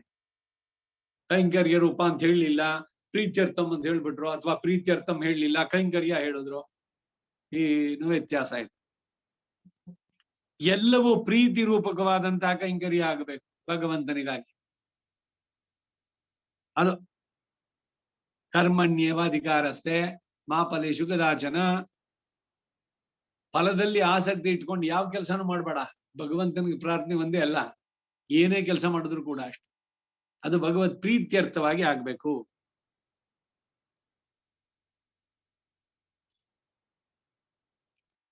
ಇಂತಹ ವಾಚಾ ಮನಸ ಕರ್ಮಣ ಯುಕ್ತವಾದಂತಹ ನಮಸ್ಕಾರ ಕರಣ ಪೂರ್ತಿ ಸ್ಯಾತೆ, ಕರಣ ಮಂತ್ರದ ಉಚ್ಚಾರಣ ರೂಪವಾದ ಅನುಷ್ಠಾನದ ಪೂರ್ತಿಯಿಂದ ಉಂಟಾದ. ಹೀಗೆ ಅಂಗಿಯ ಅನುಷ್ಠಾನ ಕ್ರಮದ ಪೂರ್ತಿ ಉಂಟಾಗುತ್ತದೆ ಎಂಬ ಭಾವ. ಆಗಲಿ ಅಂಗಗಳಿಲ್ಲದೆ ಅಂಗಿ ನಿಷ್ಪತ್ತಿ ಇಲ್ವಲ್ಲ ಅಂದ್ರೆ ಪೂರ್ಣತೆ ಉಂಟೋ ಇಮಾಮ್? ಈ ಅಂಗಪೂರ್ತಿ ಅಂಗಗಳಿಂದ ನಮಸ್ಕಾರ ಪೂರ್ಣತೆಯನ್ನು ಹೊಂದಿರುವುದನ್ನ ಹೇಳ್ತೇನೆ ಕೇಳು ಅಂದ್ರು. ಸಾತ್ವಿಕ ತ್ಯಾಗ ಎಲ್ಲ ಮೋಕ್ಷಾರ್ಥಿ ಅನುಷ್ಠಾನಕ್ಕೂ ಅವಶ್ಯಕವಾಗಿ ಅದನ್ನ ಮೊದಲನೇ ಅಂಗವಾಗಿ ಹೇಳ್ತಾರೆ. ಇದು ಪಂಚಾಂಗಗಳು ಸೇರ್ಲಿಲ್ಲ ಎಂದು, ಇದು ಆತ ನಿಕ್ಷೇಪದಲ್ಲೇ ಸೇರಿದೆ ಎಂದು ಹಿಂದೆ ಪರಿಕರ ವಿಭಾಗದಲ್ಲಿ ಹೇಳಿದ್ದು. ಇತ್ಯಂಗಮದಿತಂ ಶ್ರೇಷ್ಠಂ ಫಲೇ ಸ್ಯಾತ್ ತದ್ ವಿರೋಧಿನಿ ಎಂದ್ರೆ ಐರ್ಪತ್ನಿ ಯುಕ್ತಾನೆ ಇದು ಹೇಳ್ತಾನೆ ಇರ್ತಾನೆ. ಅಲ್ಲಿಂದ ಮುಂದಕ್ಕೆ ಪ್ರಕ್ವೀಭಾವ ಇದಂ ಇಯಂ ಇದೇ ಮಮ ನನಗೆ ಶಾಶ್ವತಿ ಸಂಸಿದ್ಧಿ ಶಾಶ್ವತವಾದ ಶ್ರೇಯಸ್ಸು. ಇತ್ಯಂಗಂ ಎಂಬಿ ಅಂಗವು ಶ್ರೇಷ್ಠ ಮುದಿತಂ ತುಂಬಾ ಶ್ರೇಷ್ಠವಾದದ್ದು ಅಂತ ಹೇಳಲ್ಪಟ್ಟಿತು. ಫಲೇಪ್ಸ ಫಲಗಳಲ್ಲಿ ಅಪೇಕ್ಷೆಯಾದರೂ ತದ್ವಿರೋಧಿನಿ ಆ ಶಾಶ್ವತ ಫಲಕ್ಕೆ ವಿರೋಧ. ಮುಂದೆ ಎರಡನೇ ಅಂಗವಾದ ಕಾರ್ಪಣ್ಯ ಯಾವುದು ಎಂದು ಹೇಳಲ್ಪಡುತ್ತೆ. ಅನಾದಿ ವಾಸನಾರೋಹಾತ್ ಅನಾದಿ ಕರ್ಮ ವಾಸನೆಯ ಸಂಬಂಧ ಇರೋದ್ರಿಂದ, ಅನೈಶ್ವರ್ಯಾತ್ ಸಂಪೂರ್ಣ ಪಾರತಂತ್ರದಿಂದ, ಮಲಾವಕುಂಠಿತತ್ವಾಚ ಮನಸ್ಸಿಗೆ ಮಲಗಳ ಲೇಪ ಇರೋದ್ರಿಂದ, ಕಾಮಾದಿಗಳ ಸಂಬಂಧ ಇರುವುದೇ ಮನಸ್ಸಿಗೆ ಮಾಲಿನ್ಯ. ದೃಕ್ರಿಯಾ ವಿಹತಿ ಕರ್ಮಯೋಗಾದಿಗಳ ಅನುಷ್ಠಾನಕ್ಕೆ ಬೇಕಾದ ಜ್ಞಾನ ಶಕ್ತಿಗಳ ನಾಶ ಯಾವುದುಂಟೋ ತತ್ ಅಂತಹ ಅನುಸಂಧಾನ. ಕಾರ್ಪಣ್ಯಂ ಅಕಿಂಚನ್ಯ ತದುದ್ಬೋಧ ಅಂತಹ ಅನುಸಂಧಾನವು ದ್ವಿತೀಯಮಂಗಂ ಎರಡನೇ ಅಂಗವು. ಈದೃಶಂ ಇಂತಹದ್ದು ಇಷ್ಯತೆ ಪಾಣಿನಿ ಸೂತ್ರ ಹೇಳಲ್ಪಟ್ಟಿದೆ. ಅನಾದಿ ಕರ್ಮವಾಸನೆಯ ಪ್ರಾಬಲ್ಯದಿಂದ ಸಂಪೂರ್ಣ ಪಾರತಂತ್ರ್ಯದಿಂದಲೂ ಮನಸ್ಸು ನೈರ್ಮಲ್ಯವನ್ನು ಹೊಂದದೇ ಇರೋದ್ರಿಂದ, ಉಪಾಸನೆಗೆ ಬೇಕಾದ ಕರ್ಮಯೋಗ ಅನುಷ್ಠಾನಕ್ಕೆ ಬೇಕಾದ ಜ್ಞಾನ ಶಕ್ತಿಗಳು ಇಲ್ಲದೆ ಇರೋದ್ರಿಂದ ಭಕ್ತಿಯೋಗಕ್ಕೆ ಅಧಿಕಾರವಿಲ್ಲವೇ ಎಂಬ ಆಕಿಂಚನ್ಯವೇ ಕಾರ್ಪಣ್ಯ ಎನಿಸುತ್ತೆ. ಇಂತಹ ಕಾರ್ಪಣ್ಯವನ್ನೇ ನ ಧರ್ಮನಿಷ್ಠೋಸ್ಮಿನ ಚಾತ್ಮವೇದಿ ನ ಭಕ್ತಿ ಮಾಂತ ಚರಣಾರವಿಂದೇ ಅಕಿಂಚನಃ ಎಂಬ ಶ್ಲೋಕದಲ್ಲಿ ಅನುಸಂಧಾನ ಮಾಡಿ ಆಳವಂದಾರವರು ಶರಣಾಗತಿಯನ್ನು ಅನುಷ್ಠಿಸಿದ್ದಾರೆ. ಮುಂದಿನ ವಾಕ್ಯದಿಂದ ಈ ಮುಖ್ಯವಾದ ಅಂಗ ಇಲ್ಲದಿದ್ರೆ ನಮಸ್ಕಾರವು ಶರಣಾಗತಿ ಆಗುವುದಿಲ್ಲ ಅಂತ ಹೇಳ್ತಾರೆ. ಸ್ವಸ್ವಾತಂತ್ರ್ಯಾವಬೋಧಸ್ತು ತನಗೆ ಸ್ವಾತಂತ್ರ್ಯ ಇದೆ ಎಂಬ ಅನುಸಂಧಾನವಾದರೂ ಎಂದರೆ ತನ್ನನ್ನು ರಕ್ಷಿಸಿಕೊಳ್ಳಲು ತನಗೆ ಶಕ್ತಿ ಉಂಟು, ಅದನ್ನು ನಿರ್ವಹಿಸಲು ನಾನು ಶಕ್ತನು ಎಂಬ ಭಾವನೆಯಾದರೂ ತದ್ವಿರೋಧ ಆ ಅಂಗಕ್ಕೆ ವಿರೋಧ. ಮೀಸೆ ಯಾಕೆ ಬಿಡಬಾರ್ದು ಅನ್ನೋದು ಇದಕ್ಕೆ. ಮೀಸೆ ಬಿಟ್ರೆ ನಾನು ಇಂಡಿಪೆಂಡೆಂಟ್ ಆಗಿ ಇರಬಲ್ಲೆ, ಸ್ವಾತಂತ್ರ್ಯದ ದ್ಯೋತಕ, ನಾನು ಭಗವಂತನಿಗೆ ಪರತಂತ್ರ ಅನ್ನೋದನ್ನು ಒಪ್ಕೊಳ್ಳಲ್ಲ ಅನ್ನೋದು ಅದಿರಬಾರ್ದು. ಪೂರ್ಣವಾಗಿ ಭಗವಂತನಲ್ಲಿ ನಾನು ಅವನಿಗೆ ಪರತಂತ್ರನಾಗಿದ್ದೇನೆ ಅನ್ನೋದು ಬರಬೇಕು. ಕಾರ್ಪಣ್ಯವಾದ ಮುಖ್ಯ ಅಂಗವೇ ಯಾವಾಗ ಇಲ್ಲವೋ ಆಗ ಅದು ಶರಣಾಗತಿ ಆಗುವುದಿಲ್ಲ ಎಂಬ ಭಾವವು ತೋರಿ ಬರುತ್ತೆ. ತನ್ನ ರಕ್ಷಣೆಯಲ್ಲಿ ತನಗೆ ಶಕ್ತಿ ಇಲ್ಲ ಎಂಬ, ಇನ್ನು ಯಾರಿಗೂ ತನ್ನನ್ನು ರಕ್ಷಿಸುವ ಶಕ್ತಿ ಇಲ್ಲ ಎಂಬ ಅಲ್ಲವೇ ಶರಣಾಗತಿಯನ್ನು ಅನುಷ್ಠಿಸಿದ ಭಾವ. ಬೇರೆ ಯಾರು ನನ್ನನ್ನು ರಕ್ಷಿಸಲು ಸಾಧ್ಯರಲ್ಲ, ನನ್ನನ್ನು ನಾನು ರಕ್ಷಿಸಿಕೊಳ್ಳಲು ಸಾಧ್ಯ ಇಲ್ಲ, ಭಗವಂತನೊಬ್ಬನೇ ನನ್ನನ್ನು ರಕ್ಷಿಸಲು ಸಾಧ್ಯ ಅನ್ನುವಂಥದ್ದು. ಮುಂದೆ ಮೂರನೇ ಅಂಗವಾದ ಮಹಾವಿಶ್ವಾಸವನ್ನು ಹೇಳ್ತಾರೆ. ಪರತ್ವೇ ಸತಿ ರಕ್ಷಣೆಗೆ ಬೇಕಾದ ನಿರತಿಶಯ ಕಲ್ಯಾಣ ಗುಣಗಳಾದ ಸ್ವಾತಂತ್ರ್ಯ, ಶಕ್ತಿ, ದಯೆ ಮೊದಲಾದ ಗುಣಗಳಿಂದ ಪರಿಪೂರ್ಣನಾಗಿರುವ ಸರ್ವೋತ್ಕೃಷ್ಟತೆ ಇರಲಾಗಿ ಅಯಂ ದೇವ ಈ ಲೀಲಾಪರನಾದ ಸರ್ವೇಶ್ವರನು ಭೂತಾನಾಮನುಕಂಪನಃ ಪ್ರಾಣಿಗಳನ್ನು ರಕ್ಷಿಸಲೇಬೇಕು ಎಂಬ ಕೃಪಾ ಪ್ರೇರಿತನಾಗಿ ಇದ್ದುಕೊಂಡು ನಿತ್ಯಂ ಯಾವಾಗಲೂ ಅನುಗ್ರಹೈಕದೀಹಿ ಆಶ್ರಿತರನ್ನು ರಕ್ಷಿಸಬೇಕು ಎಂಬುದೇ ಮುಖ್ಯವಾದ ಸಂಕಲ್ಪ ರೂಪ ಜ್ಞಾನವುಳ್ಳವಾಗಿರುವನು. ಏತತ್ತು ಇಂತಹ ಅನುಸಂಧಾನವಾದರೂ ತೃತೀಯಕಂ ಮೂರನೇ ಅಂಗವಾಗಿ ಉಳ್ಳದ್ದು ಈ ಶರಣಾಗತಿ ರೂಪ ನಮಸ್ಕಾರ ಎಂಬ ಭಾವ. ಇಲ್ಲಿ ಅನುಕಂಪ ಮಾತ್ರವೇ ಇದ್ದರೆ ಕಾರ್ಯಕಾರಿಯಾಗೋದಿಲ್ಲ. ಬರೀ ಅನುಕಂಪ ಇದ್ರೆ ಪ್ರಯೋಜನ ಉಂಟಾ? ಅಯ್ಯೋ ಪಾಪ ಅವ್ರು ತುಂಬಾ ಕಷ್ಟ ಇದೆ,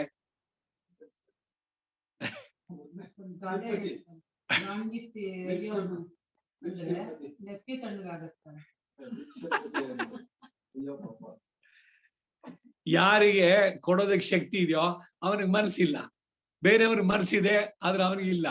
ಅಲ್ಲಿದ್ದವನು ಗಡ್ಡೆ ಇಲ್ಲ, ಕಡ್ಲೆ ಇದ್ದವನಿಗೆ ಹಲ್ಲಿಲ್ಲ ಅನ್ನೋ ಗಾದೆ. ಆ ಥರದಲ್ಲಿ ಅದಲ್ಲ, ಭಗವಂತನಿಗೆ ಇದು ಅನ್ವಯ ಆಗಲ್ಲ. ಅವನಿಗೆ ಕೃಪಾಪೂರ್ಣನು, ಅವನಿಗೆ ಆ ಶಕ್ತಿನೂ ಇದೆ, ಎರಡುವೆ. ಈಗ ಒಬ್ಬ ಟೀಚರ್ ಇದ್ದಾರೆ, ಅವ್ರಿಗೆ ಗೊತ್ತು ಪಾಪ ಅವ್ನು ತುಂಬಾ ಪೂರ್ ಅಂತ. ನೀನ್ ಸೇಫ್ ಈ ತಿಂಗಳು ಫೀಸ್ ಕಟ್ಟಬೇಡ ಅಂತ ಹೇಳೋಕ್ ಸಾಧ್ಯನಾ ಅವರು? ಇಲ್ಲ ಅವ್ರು ಕಟ್ಟಬೇಕು.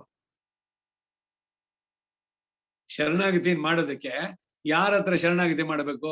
ಇದೇ ಎಲ್ಲ ಕಥೆಗಳೆಲ್ಲ ಬಂದಿದ್ವಿ ಎಲ್ಲ. ಈಗ ರಾಮ ಹೋಗಿ ಸಮುದ್ರ ರಾಜಿನಲ್ಲಿ ಶರಣಾಗತಿ ಮಾಡಿದ್ದು ಫಲಿಸ್ತಾ?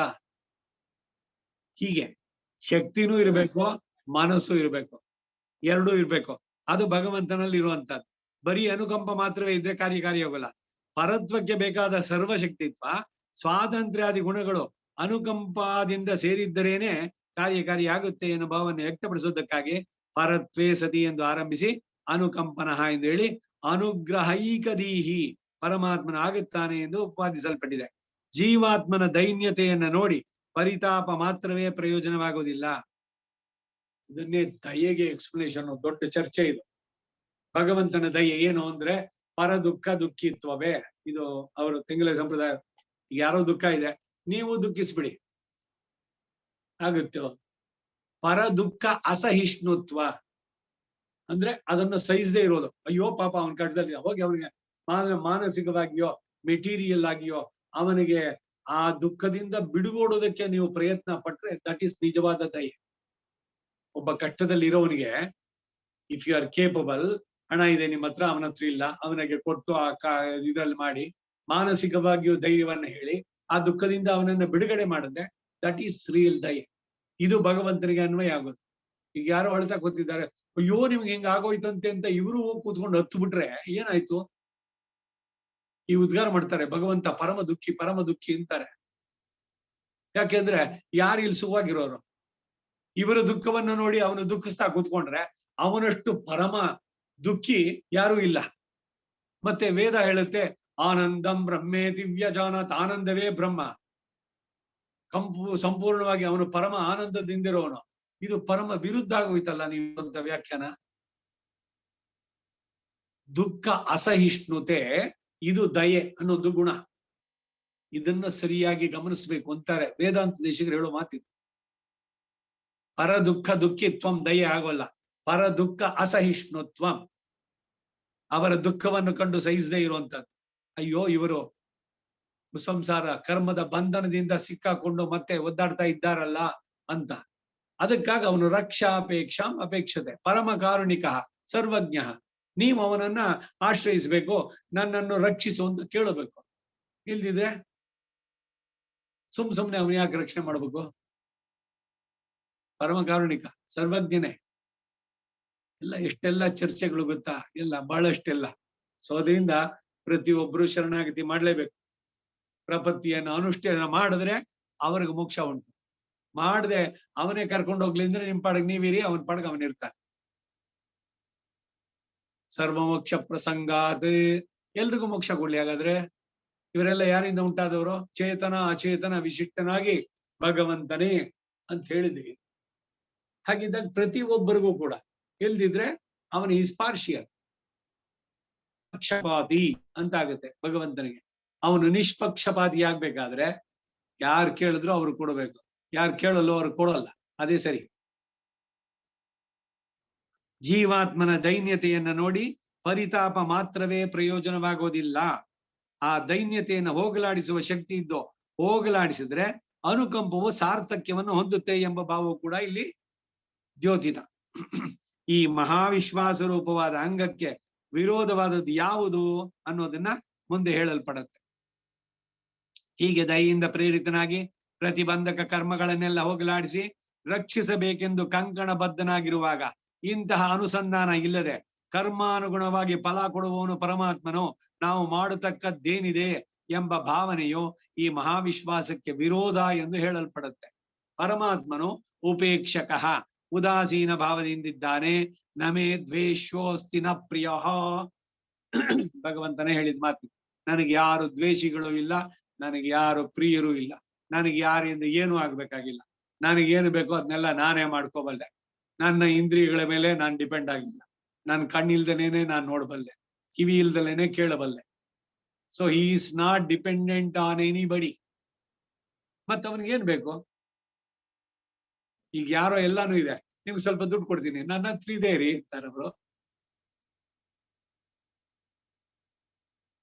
ಯಾವ ರೀತಿನಲ್ಲಿ ಅವರಿಗೆ ಇಲ್ಲ ನಿಮಗೆ ತುಂಬಾ ಗೌರವ, ಎಲ್ಲ ಹೊಗಳಿಕೆ ಎಲ್ಲ ಕಡೆನಲ್ಲೂ ಬರೋದಕ್ಕೆ ಮಾಡ್ತೀನಿ, ಬೇಡ ನನಗೆ. ಹಾಗೆ ಒಂದೊಂದಕ್ಕೂ ಕೂಡ ದಯೆಯಿಂದ ಪ್ರೇರಿತನಾಗಿ ಪ್ರತಿಬಂಧಕ ಕರ್ಮಗಳನ್ನೆಲ್ಲ ಉದಾಸೀನ ಅನ್ನೋ ಪದ ಇದೆಯಲ್ಲ, ಉದಾಸೀನ ಅಂದ್ರೆ ಹಿಂಗೆ ಅವ್ರಿಗೊಂದು ಇದೇ ಇಲ್ಲೇ ಎತ್ತನ ಉದಾಸೀನ ಆ ಅರ್ಥ ಅಲ್ಲ ಇಲ್ಲಿ.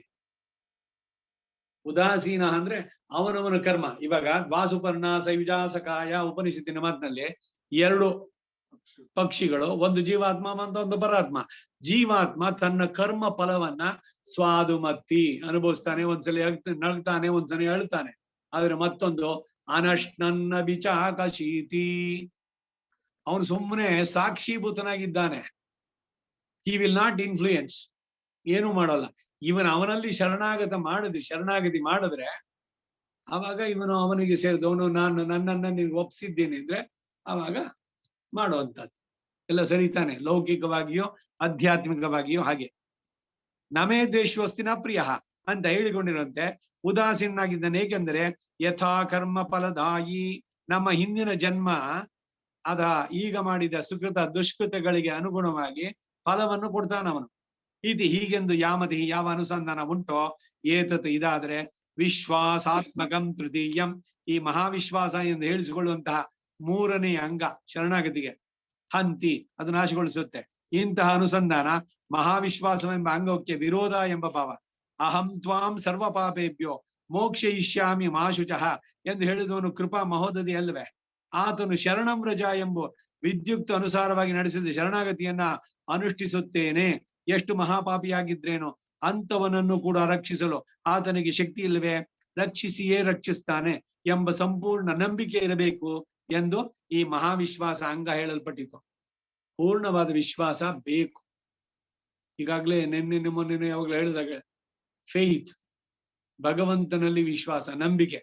ಅನ್ಬನಾಹುಂ ತನತಾಳ್ ಅಡೈಂದಾರ್ಕೆಲ್ಲ, ಪೊಯ್ಯನಾಹುಂ ಪುರಮೆ ತೊಳುವಾಳ್ಕೆಲ್ಲ. ನೀವು ನಂಬದೇ ಇದ್ರೆ ಇಲ್ಲ, ನಂಬಿದರೆ ಉಂಟವನು ದಾಸ ಸತ್ಯ. ಶರಣಮಾಹುಂ ತನದಾಳ್ ಅಡೈಂದಾರ್ಕೆಲ್ಲ ಮರಣಮಾನಾಲ್ ವೈಗುಂಧಂ ಕೊಡಕೊಂಬಿರಾನ್. ಈ ಶರೀರ ಬಿಟ್ಟಿದ ತಕ್ಷಣ ವೈಕುಂಠವನ್ನು ಕೊಡ್ತಾನೆ. ನೀವು ಶರಣರಾದ್ರೆ ತನತಾಳ್ ಅಡೈಂದಾರ್ಕೆಲ್ಲ, ನಾನು ನನ್ನದು ಅನ್ನೋದೆಲ್ಲ ಅವನಿಗೆ ಒಪ್ಸಿದ್ರೆ, ಅಡೈಕಲಪ್ಪತ್ತು ಹತ್ತು ಅದರಲ್ಲೋದೇನೆ ನ್ಯಾಸ ದಶಕ, ಅದ್ರ ನಿಮ್ಮನ್ನ ನೀವು ಪೂರ್ಣವಾಗಿ ಒಪ್ಪಿಸ್ಕೊಳ್ಳಿ. ನಿಮ್ದು ಅಂತ ಏನೇನಿದೆಯೋ ಅದೆಲ್ಲ, ಅದು ಚೇತನ ಅಚೇತನಾತ್ಮಕ ಎರಡುವೆ, ಎಲ್ಲವೂ ಅವನ ಕೈಂಕರ್ಯಕ್ಕೆ. ನಾನೇ ಅವನಿಗೆ ಸೇರಿದ ಮೇಲೆ ಇನ್ನು ನಂದು ಅನ್ನೋದೇನಿಲ್ಲ, ಸಮಸ್ತವೂ ಅವನಿಗೆ. ಮತ್ತೆ ಅವನು ಖಂಡಿತ ನಮ್ಮನ್ನ ರಕ್ಷಿಸ್ತಾನೆ ಎನ್ನುವ ಪೂರ್ಣ ನಂಬಿಕೆ. ವೈದ್ಯರಲ್ಲಿ ಹೋಗ್ತೀರಿ, ಅವ್ರು ಕೊಟ್ಟ ಮೆಡಿಸಿನ್ ಅಲ್ಲಿ ನನಗೆ ಗುಣವಾಗುತ್ತೆ ಅನ್ನೋ ನಂಬಿಕೆ ಇಲ್ದಿದ್ರೆ ಎಷ್ಟೇ ಒಳ್ಳೆಯದನ್ನು ಕೊಟ್ಟರು ಕೂಡ ಫಲಕಾರಿ ಆಗೋಲ್ಲ. ಏನ ಹೇಳ್ಕೊಡ್ತೀಗ್ರಾ, ಪ್ಯಾರಾಸಿಟಮಾಲ್ 6 ಅಯ್ಯೋ ನಾನ್ ವೇಣುವಾನದ್ದು ಸಾಡಿಕ್ತೆ ಹಂಗ ಅನ್ಕೊಡ್ತೀನಿ, ಖಂಡಿತ ಗುಣ ಆಗೋಲ್ಲ. ಈ ಬ್ರ್ಯಾಂಡ್ ಅಲ್ಲ, ಇನ್ನೇನೋ ಬೇರೆ ಬರ್ಕೊಟ್ರು. ಇದು ಅರ್ಧಂಬರ್ಧ ನಾಲೆಡ್ಜು. ಒಂದು ನಂಬಿಕೆ ಶ್ರದ್ಧೆಯಿಂದ ಶರೀರೇ ಜರ್ಜರೀಭೂತೆ ವ್ಯಾಧಿಗ್ರಸ್ತೆ ಕಲೇಬರೆ ಔಷಧಂ ಜಾಹ್ನವಿ ತೋಯಂ ವೈದ್ಯೋ ನಾರಾಯಣೋ ಹರಿ. ಆ ಮಾತ್ರೇನೆ ತಗೊಳ್ಳಿ, ಈ ಶ್ಲೋಕ ಹೇಳಿ. ನಾರಾಯಣ ನೀನು ಸರ್ವಸ್ಯ ಭೇಷಜಿ, ನೀನು ವೈದ್ಯ. ಈ ತೀರ್ಥ ಅದು ಗಂಗಾ ನೀರು, ಜಾನಕಿ ತೋಯ ಮಾತ್ರೆ ತಗೊಳ್ಳಿ. ಕರ್ಮಾಯತವಾಗಿ ಬಂದಂತದ್ದು ಶರೀರಕ್ಕೆ ವ್ಯಾಧಿ ರೂಪೇಣ ಬಾಧ್ಯತೆ, ಪ್ರಬಲತರ ಪ್ರಾಚೀನ ಕರ್ಮ. ಅದಕ್ಕೆ ಪರಿಹಾರ ಇದು. ಡಾಕ್ಟ್ರಲ್ಲಿ ನಂಬಿಕೆ ಇರ್ಲಿ, ಜ್ಯೋತಿಷ್ಯದಲ್ಲಿ ನಂಬಿಕೆ ಇರ್ಲಿ, ಗುರು ಹೇಳಿದ್ರಲ್ಲಿ ನಂಬಿಕೆ ಇರ್ಲಿ, ಭಗವಂತನಲ್ಲಿ ಮುಖ್ಯವಾಗಿ ನಂಬಿಕೆ ಇರ್ಲಿ. ಇವೆಲ್ಲ ಬಹಳ ಮುಖ್ಯ. ನಂಬಿಕೆ, ವಿಶ್ವಾಸ, ಮಹಾವಿಶ್ವಾಸ. ಅದನ್ನ ಇಲ್ಲಿ ಹೇಳಿದ್ದು. ನಂಬಿಕೆಟ್ಟವರಿಲ್ಲವೋ ಎಷ್ಟು ಕಡೆ ಇದೆ. ದಾಸ ಸತ್ಯ ಅಂದ್ರು, ಯಾರು ದಾಸರಾಗಿದ್ದಾರೋ ಅವನಿಗೆ ಅವನು ಸತ್ಯ, ಇಲ್ಲಿದ್ದಿದ್ರೆ ಸುಳ್ಳು. ಯದ್ಯಪಿ ಕರ್ಮಾನುರೂಪ ಫಲಪ್ರಧಾನನಾಗಿದ್ರು ಕೂಡ ಶರಣಾಗತನ ವಿಷಯದಲ್ಲಿ ನಿರತಿಶಯ ಫಲಪ್ರದ ಎಂದು ಹಿಂದೆಯ ಪರಿಕರ ವಿಭಾಗದಲ್ಲಿ ಹೇಳಿದೆ. ಮುಂದೆ 4ನೇ ಅಂಗವನ್ನು ಹೇಳ್ತಾರೆ. ಮಹಾವಿಶ್ವಾಸ ಆಯ್ತು. ಏವಂಭೂತೋಪಿ ಹೀಗೆ ಸ್ವತಂತ್ರನಾಗಿ ಸರ್ವಶಕ್ತನಾಗಿ ಚೇತನನ ರಕ್ಷಣೆಯಲ್ಲೇ ಬದ್ಧಾದರನಾಗಿ ಸರ್ವೇಶ್ವರನಿದ್ರು ಕೂಡ ಅಶಕ್ತನ ಹಾಗೆ ನಟಿಸಿ ತ್ರಾಣಂ ಭವಿತುಂ ರಕ್ಷಕನಾಗಿ ಆಗಲು ನ ಕ್ಷಮಃ ಅರ್ಹನಾಗೋದಿಲ್ಲ ಇತಿ ಬುದ್ಧ್ಯ ಎಂಬ ಅಭಿಪ್ರಾಯದಿಂದ ಅಸ್ಯ ದೇವಸ್ಯ ಈ ಲೀಲಾ ವಿಭೂತಿ ನಾಯಕನಿಗೆ ಗೋಪ್ತೃತ್ವ ಅದು ಗೋಪ್ತೃಶಕ್ತಿ ನಿರೂಪಣ ತನ್ನನ್ನು ರಕ್ಷಿಸುವ ಶಕ್ತಿ ಉಂಟು ಎಂದು ನಿರೂಪಿಸೋಣ. ಚತುರ್ಥಮಂಗಂ 4ನೇ ಅಂಗ ಎಂದು ಉದ್ದಿಷ್ಟ ಹೇಳಲ್ಪಟ್ಟಿತು. ನಿನಗೆ ಮಹಾಪರಾಧಿಯಾದ ನನ್ನನ್ನು ಕೂಡ ರಕ್ಷಿಸುವ ಶಕ್ತಿ ಉಂಟು ಎಂದು ನಂಬಿದ್ದೇನೆ, ಆದ್ದರಿಂದ ನನ್ನನ್ನು ರಕ್ಷಿಸು ಎಂಬ ಪ್ರಾರ್ಥನೆ. ಗೋಪ್ತೃತ್ವ ವರ್ಣ ಎಂಬುವ ಅಂಗವೆನಿಸುತ್ತದೆ ಎನ್ನುವ ಭಾವ. ಮುಂದೆ ಈ ಅಂಗಕ್ಕೆ ವಿರೋಧ ಹೇಗೆ ಉಂಟಾಗಬಹುದು ಅಂತ ಹೇಳ್ತಾರೆ. ಆಮುಷ್ಯ ಈ ಗೋಪ್ತೃತ್ವ ವರ್ಣ ಎಂಬ ಅಂಗಕ್ಕೆ ವ್ಯಾಹತಿ ಪುನಃ ವಿರೋಧವಾದರೂ ಗುಣಭಾವಾತ್ ತಾನು ಅನುಷ್ಠಿಸಿದ್ದು ಶರಣಾಗತಿಯಾಗಲು ಬೇಕಾದ ಗುಣಗಳಿಲ್ಲದ್ರಿಂದ ಉದಾಸೀನ ರಕ್ಷಿಸದೆ ಉದಾಸೀನನಾಗಿ ಸರ್ವೇಶ್ವರನು ಇದ್ದಾನೆ ಇತಿ ಎಂಬುದಾಗಿ ನಿಮಿತ್ತಜ ಕಾರಣಾಂತರಗಳಿಂದ ಉಂಟಾದ ಉತ್ಪ್ರೇಕ್ಷ ಅತಿಶಯೋಕ್ತಿಯೋ ಇಲ್ಲಿ ಊಹೆ ಅಥವಾ ಶಂಕ ಎಂಬ ಅರ್ಥ. ತಾನು ಅನುಷ್ಠಿತ ಶರಣಾಗತಿಯು ಸರಿಯೋ ಅಲ್ಲವೋ, ಕಾರಣಾಂತರಗಳಿಂದ ಸರಿಯಾದ ಶರಣಾಗತಿ ಇಲ್ಲದಿರಬಹುದು, ಆದ್ದರಿಂದ ಪರಮಪುರುಷನು ಉದಾಸೀನಾಗಿ ಇರಬಹುದು ಇತ್ಯಾದಿ ಶಂಕಾದಿ ನಿಮಿತ್ತವಾಗಿ ಉಂಟಾಗುವ ಊಹೆಯೇ ಈ ಗೋಪ್ತೃತ್ವ ವರ್ಣಕ್ಕೆ ಪ್ರತಿಬಂಧಕ ಎಂದು ಭಾವ. ಪೂರ್ಣವಾದ ವಿಶ್ವಾಸ ಭಗವಂತನಲ್ಲಿ. ಗೋಪ್ತೃತ್ವ ವರ್ಣ ಅನ್ನೋದು ಷಡ್ವಿಧ ಶರಣಾಗತಿನಲ್ಲಿ ಒಂದು. ಈಗ ಏನೋ ಒಂದು ಒಬ್ಬರನ್ನ ಅಪ್ರೋಚ್ ಮಾಡ್ತೀವಿ ಗುರುಗಳು ಅಂತ, ಅವ್ರು ಹೇಳಿದ್ರಲ್ಲಿ ನಿಮ್ಗೆ ನಂಬಿಕೆ ಇರಬೇಕು, ಅವ್ರದ್ದಾಯ್ತು. ಆಮೇಲೆ ಇನ್ಯಾರ ಹತ್ರನ ಹೋಗೋದು, ಅವ್ರು ಹಂಗ ಹೇಳಿದ್ರು ಇವ್ರು ಹಿಂಗ್ ಹೇಳಿದ್ರು, ನೀವ್ ಹಿಂಗ್ ಹೇಳಿದ್ರಿ, ಏನ್ ಮಾಡ್ಬೇಕು? ಸಂಶಯ ಆತ್ಮ ವಿನಶ್ಯತಿ. ಯಾರು ಒಬ್ಬರನ್ನ ಆರಿಸ್ಕೊಳ್ಳಿ ಸರಿಯಾದ ಗುರುನ, ಅವ್ರು ಹೇಳಿದ್ರಲ್ಲಿ ಪೂರ್ಣವಾದ ನಂಬಿಕೆ ಇರ್ಲಿ. ಗುರುವಿನಲ್ಲಿ ವೈದ್ಯನಲ್ಲಿ ನಂಬಿಕೆ ಇರಬೇಕು. ಸುಮ್ಮನೆ ಬ್ಲೈಂಡ್ ಆಗಿ ಫಾಲ್ ಮಾಡಿ ಅಂತ ಹೇಳೋಲ್ಲ. ಈಗ ಸೆಕೆಂಡ್ ಒಪಿನಿಯನ್ ಏನೋ ಒಂದು ದೊಡ್ಡ ಮೇಜರ್ ಆಪರೇಷನ್ ಆಗಿರುತ್ತೆ, ತಪ್ಪು ಇಲ್ಲ ಎರಡನೇ ಒಪಿನಿಯನ್ ಇದ್ ಮಾಡೋದ್ರಲ್ಲಿ. ಆದ್ರೆ ನಂಬಿಕೆ ವೈದ್ಯನಲ್ಲೇ ನಂಬಿಕೆ ಕಳ್ಕೊಂಡ್ಬಿಟ್ರೆ ಇವ್ರು ಹೇಳಿದ್ದು ನಂಬಲ್ಲ, ಅವ್ರು ಹೇಳಿದ್ದು ನಂಬಲ್ಲ. ಇದನ್ನೇ ಕೊನಿಷ್ಠೆ ಅನ್ನೋದು. ಈ ಕಡೆಗೆ ಇಲ್ಲಿ ಆಚಾರ್ಯ ನಿಷ್ಠೆನೂ ಇಲ್ಲ, ಅಥವಾ ಆ ಇನ್ನೊಬ್ಬನಲ್ಲೂ ನಿಷ್ಠೆ ಇಲ್ಲ. ಕಡೆಗೆ ತಮ್ಮ ಮನಸ್ಸಿಗೆ ಬಂದಂತೆ ನಡೆಸುವಂತವ್ರು ಇವ್ರು ಉದ್ಧಾರ ಆಗೋಲ್ಲ. ಸಂದೇಹ ಪಡುವಂತವ್ರು, ಎಲ್ಲವನ್ನ ಸಂಶಯದಿಂದನೇ ನೋಡುವಂತದ್ದು. ನಂಬಿಕೆ ಬೇಕು, ನಂಬಬೇಕು, ಅದನ್ನ ಹೇಳುವಂತದ್ದು. ಮುಂದೆ ಪ್ರಾತಿಕೂಲ್ಯ ವರ್ಜನ ರೂಪ ಅಂಗ, ಅದರ ವ್ಯಾಘಾತವು ಹೇಳಲ್ಪಡಿತು. ಅವು ಸ್ವಸ್ಯ ತನಗೆ ಸ್ವಾಮಿನಿ ಸ್ವಾಮಿಯಾದವನಲ್ಲಿ ವೃತ್ತಿ ನಡೆದುಕೊಳ್ಳೋಣ ಯಾವುದುಂಟೋ ಅಂದ್ರೆ ಸ್ವಾಮಿಯ ಆಜ್ಞೆಯಾದ ಶಾಸ್ತ್ರ ಅನುಗುಣವಾಗಿ ನಡೆಯೋಣ. ತತ್ ಅದು ಪ್ರಾತಿಕೂಲ್ಯಸ್ಯ ವರ್ಜನ, ಪ್ರಾತಿಕೂಲ್ಯ ವರ್ಜನ ರೂಪವಾದ ಪಂಚಮ ಅಂಗಂ 5ನೇ ಅಂಗ ಅಂತ ಹೇಳಲ್ಪಟ್ಟಿದೆ. ಈಗ ನೀವು ಶರಣಾಗತಿ ಮಾಡ್ಕೋಬೇಕಾದ್ರೆ ಭಗವಂತನಲ್ಲಿ ಶರಣಾಗತಿ ಮಾಡ್ಬೇಕಾದ್ರೆ ಭಗವಂತ ನಮ್ಮನ್ನು ರಕ್ಷಿಸ್ತಾನೆ ಅಂತ ಭಗವಂತನ ಹೇಳಿದ ಮಾತಿನಲ್ಲಿ ನಂಬಿಕೆ ಇರಬೇಕು. ಅವನ ಮನಸ್ಸಿಗೆ ವಿರುದ್ಧವಾದ ಕೆಲಸ ಮಾಡೋಲ್ಲ ಅನ್ನೋ ಒಂದು ಸಂಕಲ್ಪ ಪ್ರಾತಿಕೂಲ್ಯ ವರ್ಜನ. ಅವನು ಏನ್ ಹೇಳಿದ್ದಾನೋ ಅವಂದೇನೆ ಮಾತು ಶಾಸ್ತ್ರ, ಅದನ್ನ ಸರಿಯಾಗಿ ತಿಳಿದು ಆಚರಣೆ ಮಾಡುವಂತದ್ದು. ಆನುಕೂಲ್ಯಸ್ಯ ಸಂಕಲ್ಪ ಪ್ರಾತಿಕೂಲ್ಯಸ್ಯ ವರ್ಜನಂ ರಕ್ಷಿಷ್ಯತಿ ಇತಿ ವಿಶ್ವಾಸ ಗೋಪ್ತೃತ್ವ ವರ್ಣಂ ತಥಾ ಇವೆಲ್ಲ ಸೇರಿಸಿ ಕಾರ್ಪಣ್ಯ ಷಡ್ವಿಧ ಶರಣಾಗತಿ ಇವುಗಳು ಹೇಳ್ಬೇಕಾದ್ರೆ 5ನೇ ಅಂಗ ಅದು ಎಂತದ್ದು ಅಂದ್ರೆ ಆಜ್ಞಾ ವ್ಯಾಘಾತ ವರ್ಜನ, ಸ್ವಾಮಿಯ ಆಜ್ಞೆಗೆ ವಿರೋಧ ಇಲ್ಲದೆ ಇರೋದು. ಕೃತ್ಯ ಅಕರಣ, ಅಕೃತ್ಯ ದೋಷಗಳಿಲ್ಲ. ಕೃತ್ಯ ಅಕರಣ ಅಂದ್ರೆ ಏನು? ಮಾಡುವ ಕೆಲಸ ಮಾಡೋಲ್ಲ, ಮಾಡಬಾರದು ಕೆಲಸ ಮಾಡೋಂತ. ಅಕೃತ್ಯಾಕರಣ, ಕೃತ್ಯ ಅಕರಣ, ಭಗವದಪಚಾರ, ಭಾಗವತಾಪಚಾರ, ಅಸಖ್ಯಾಪಚಾರ, ನಾನಾ ವಿಧಾನ ಅಂತ ಇವೆಲ್ಲ ಶರಣಾಗತಿನಲ್ಲಿ ಕ್ಷಮಾಪಣೆ ಕೇಳೋದ್ರಲ್ಲಿ.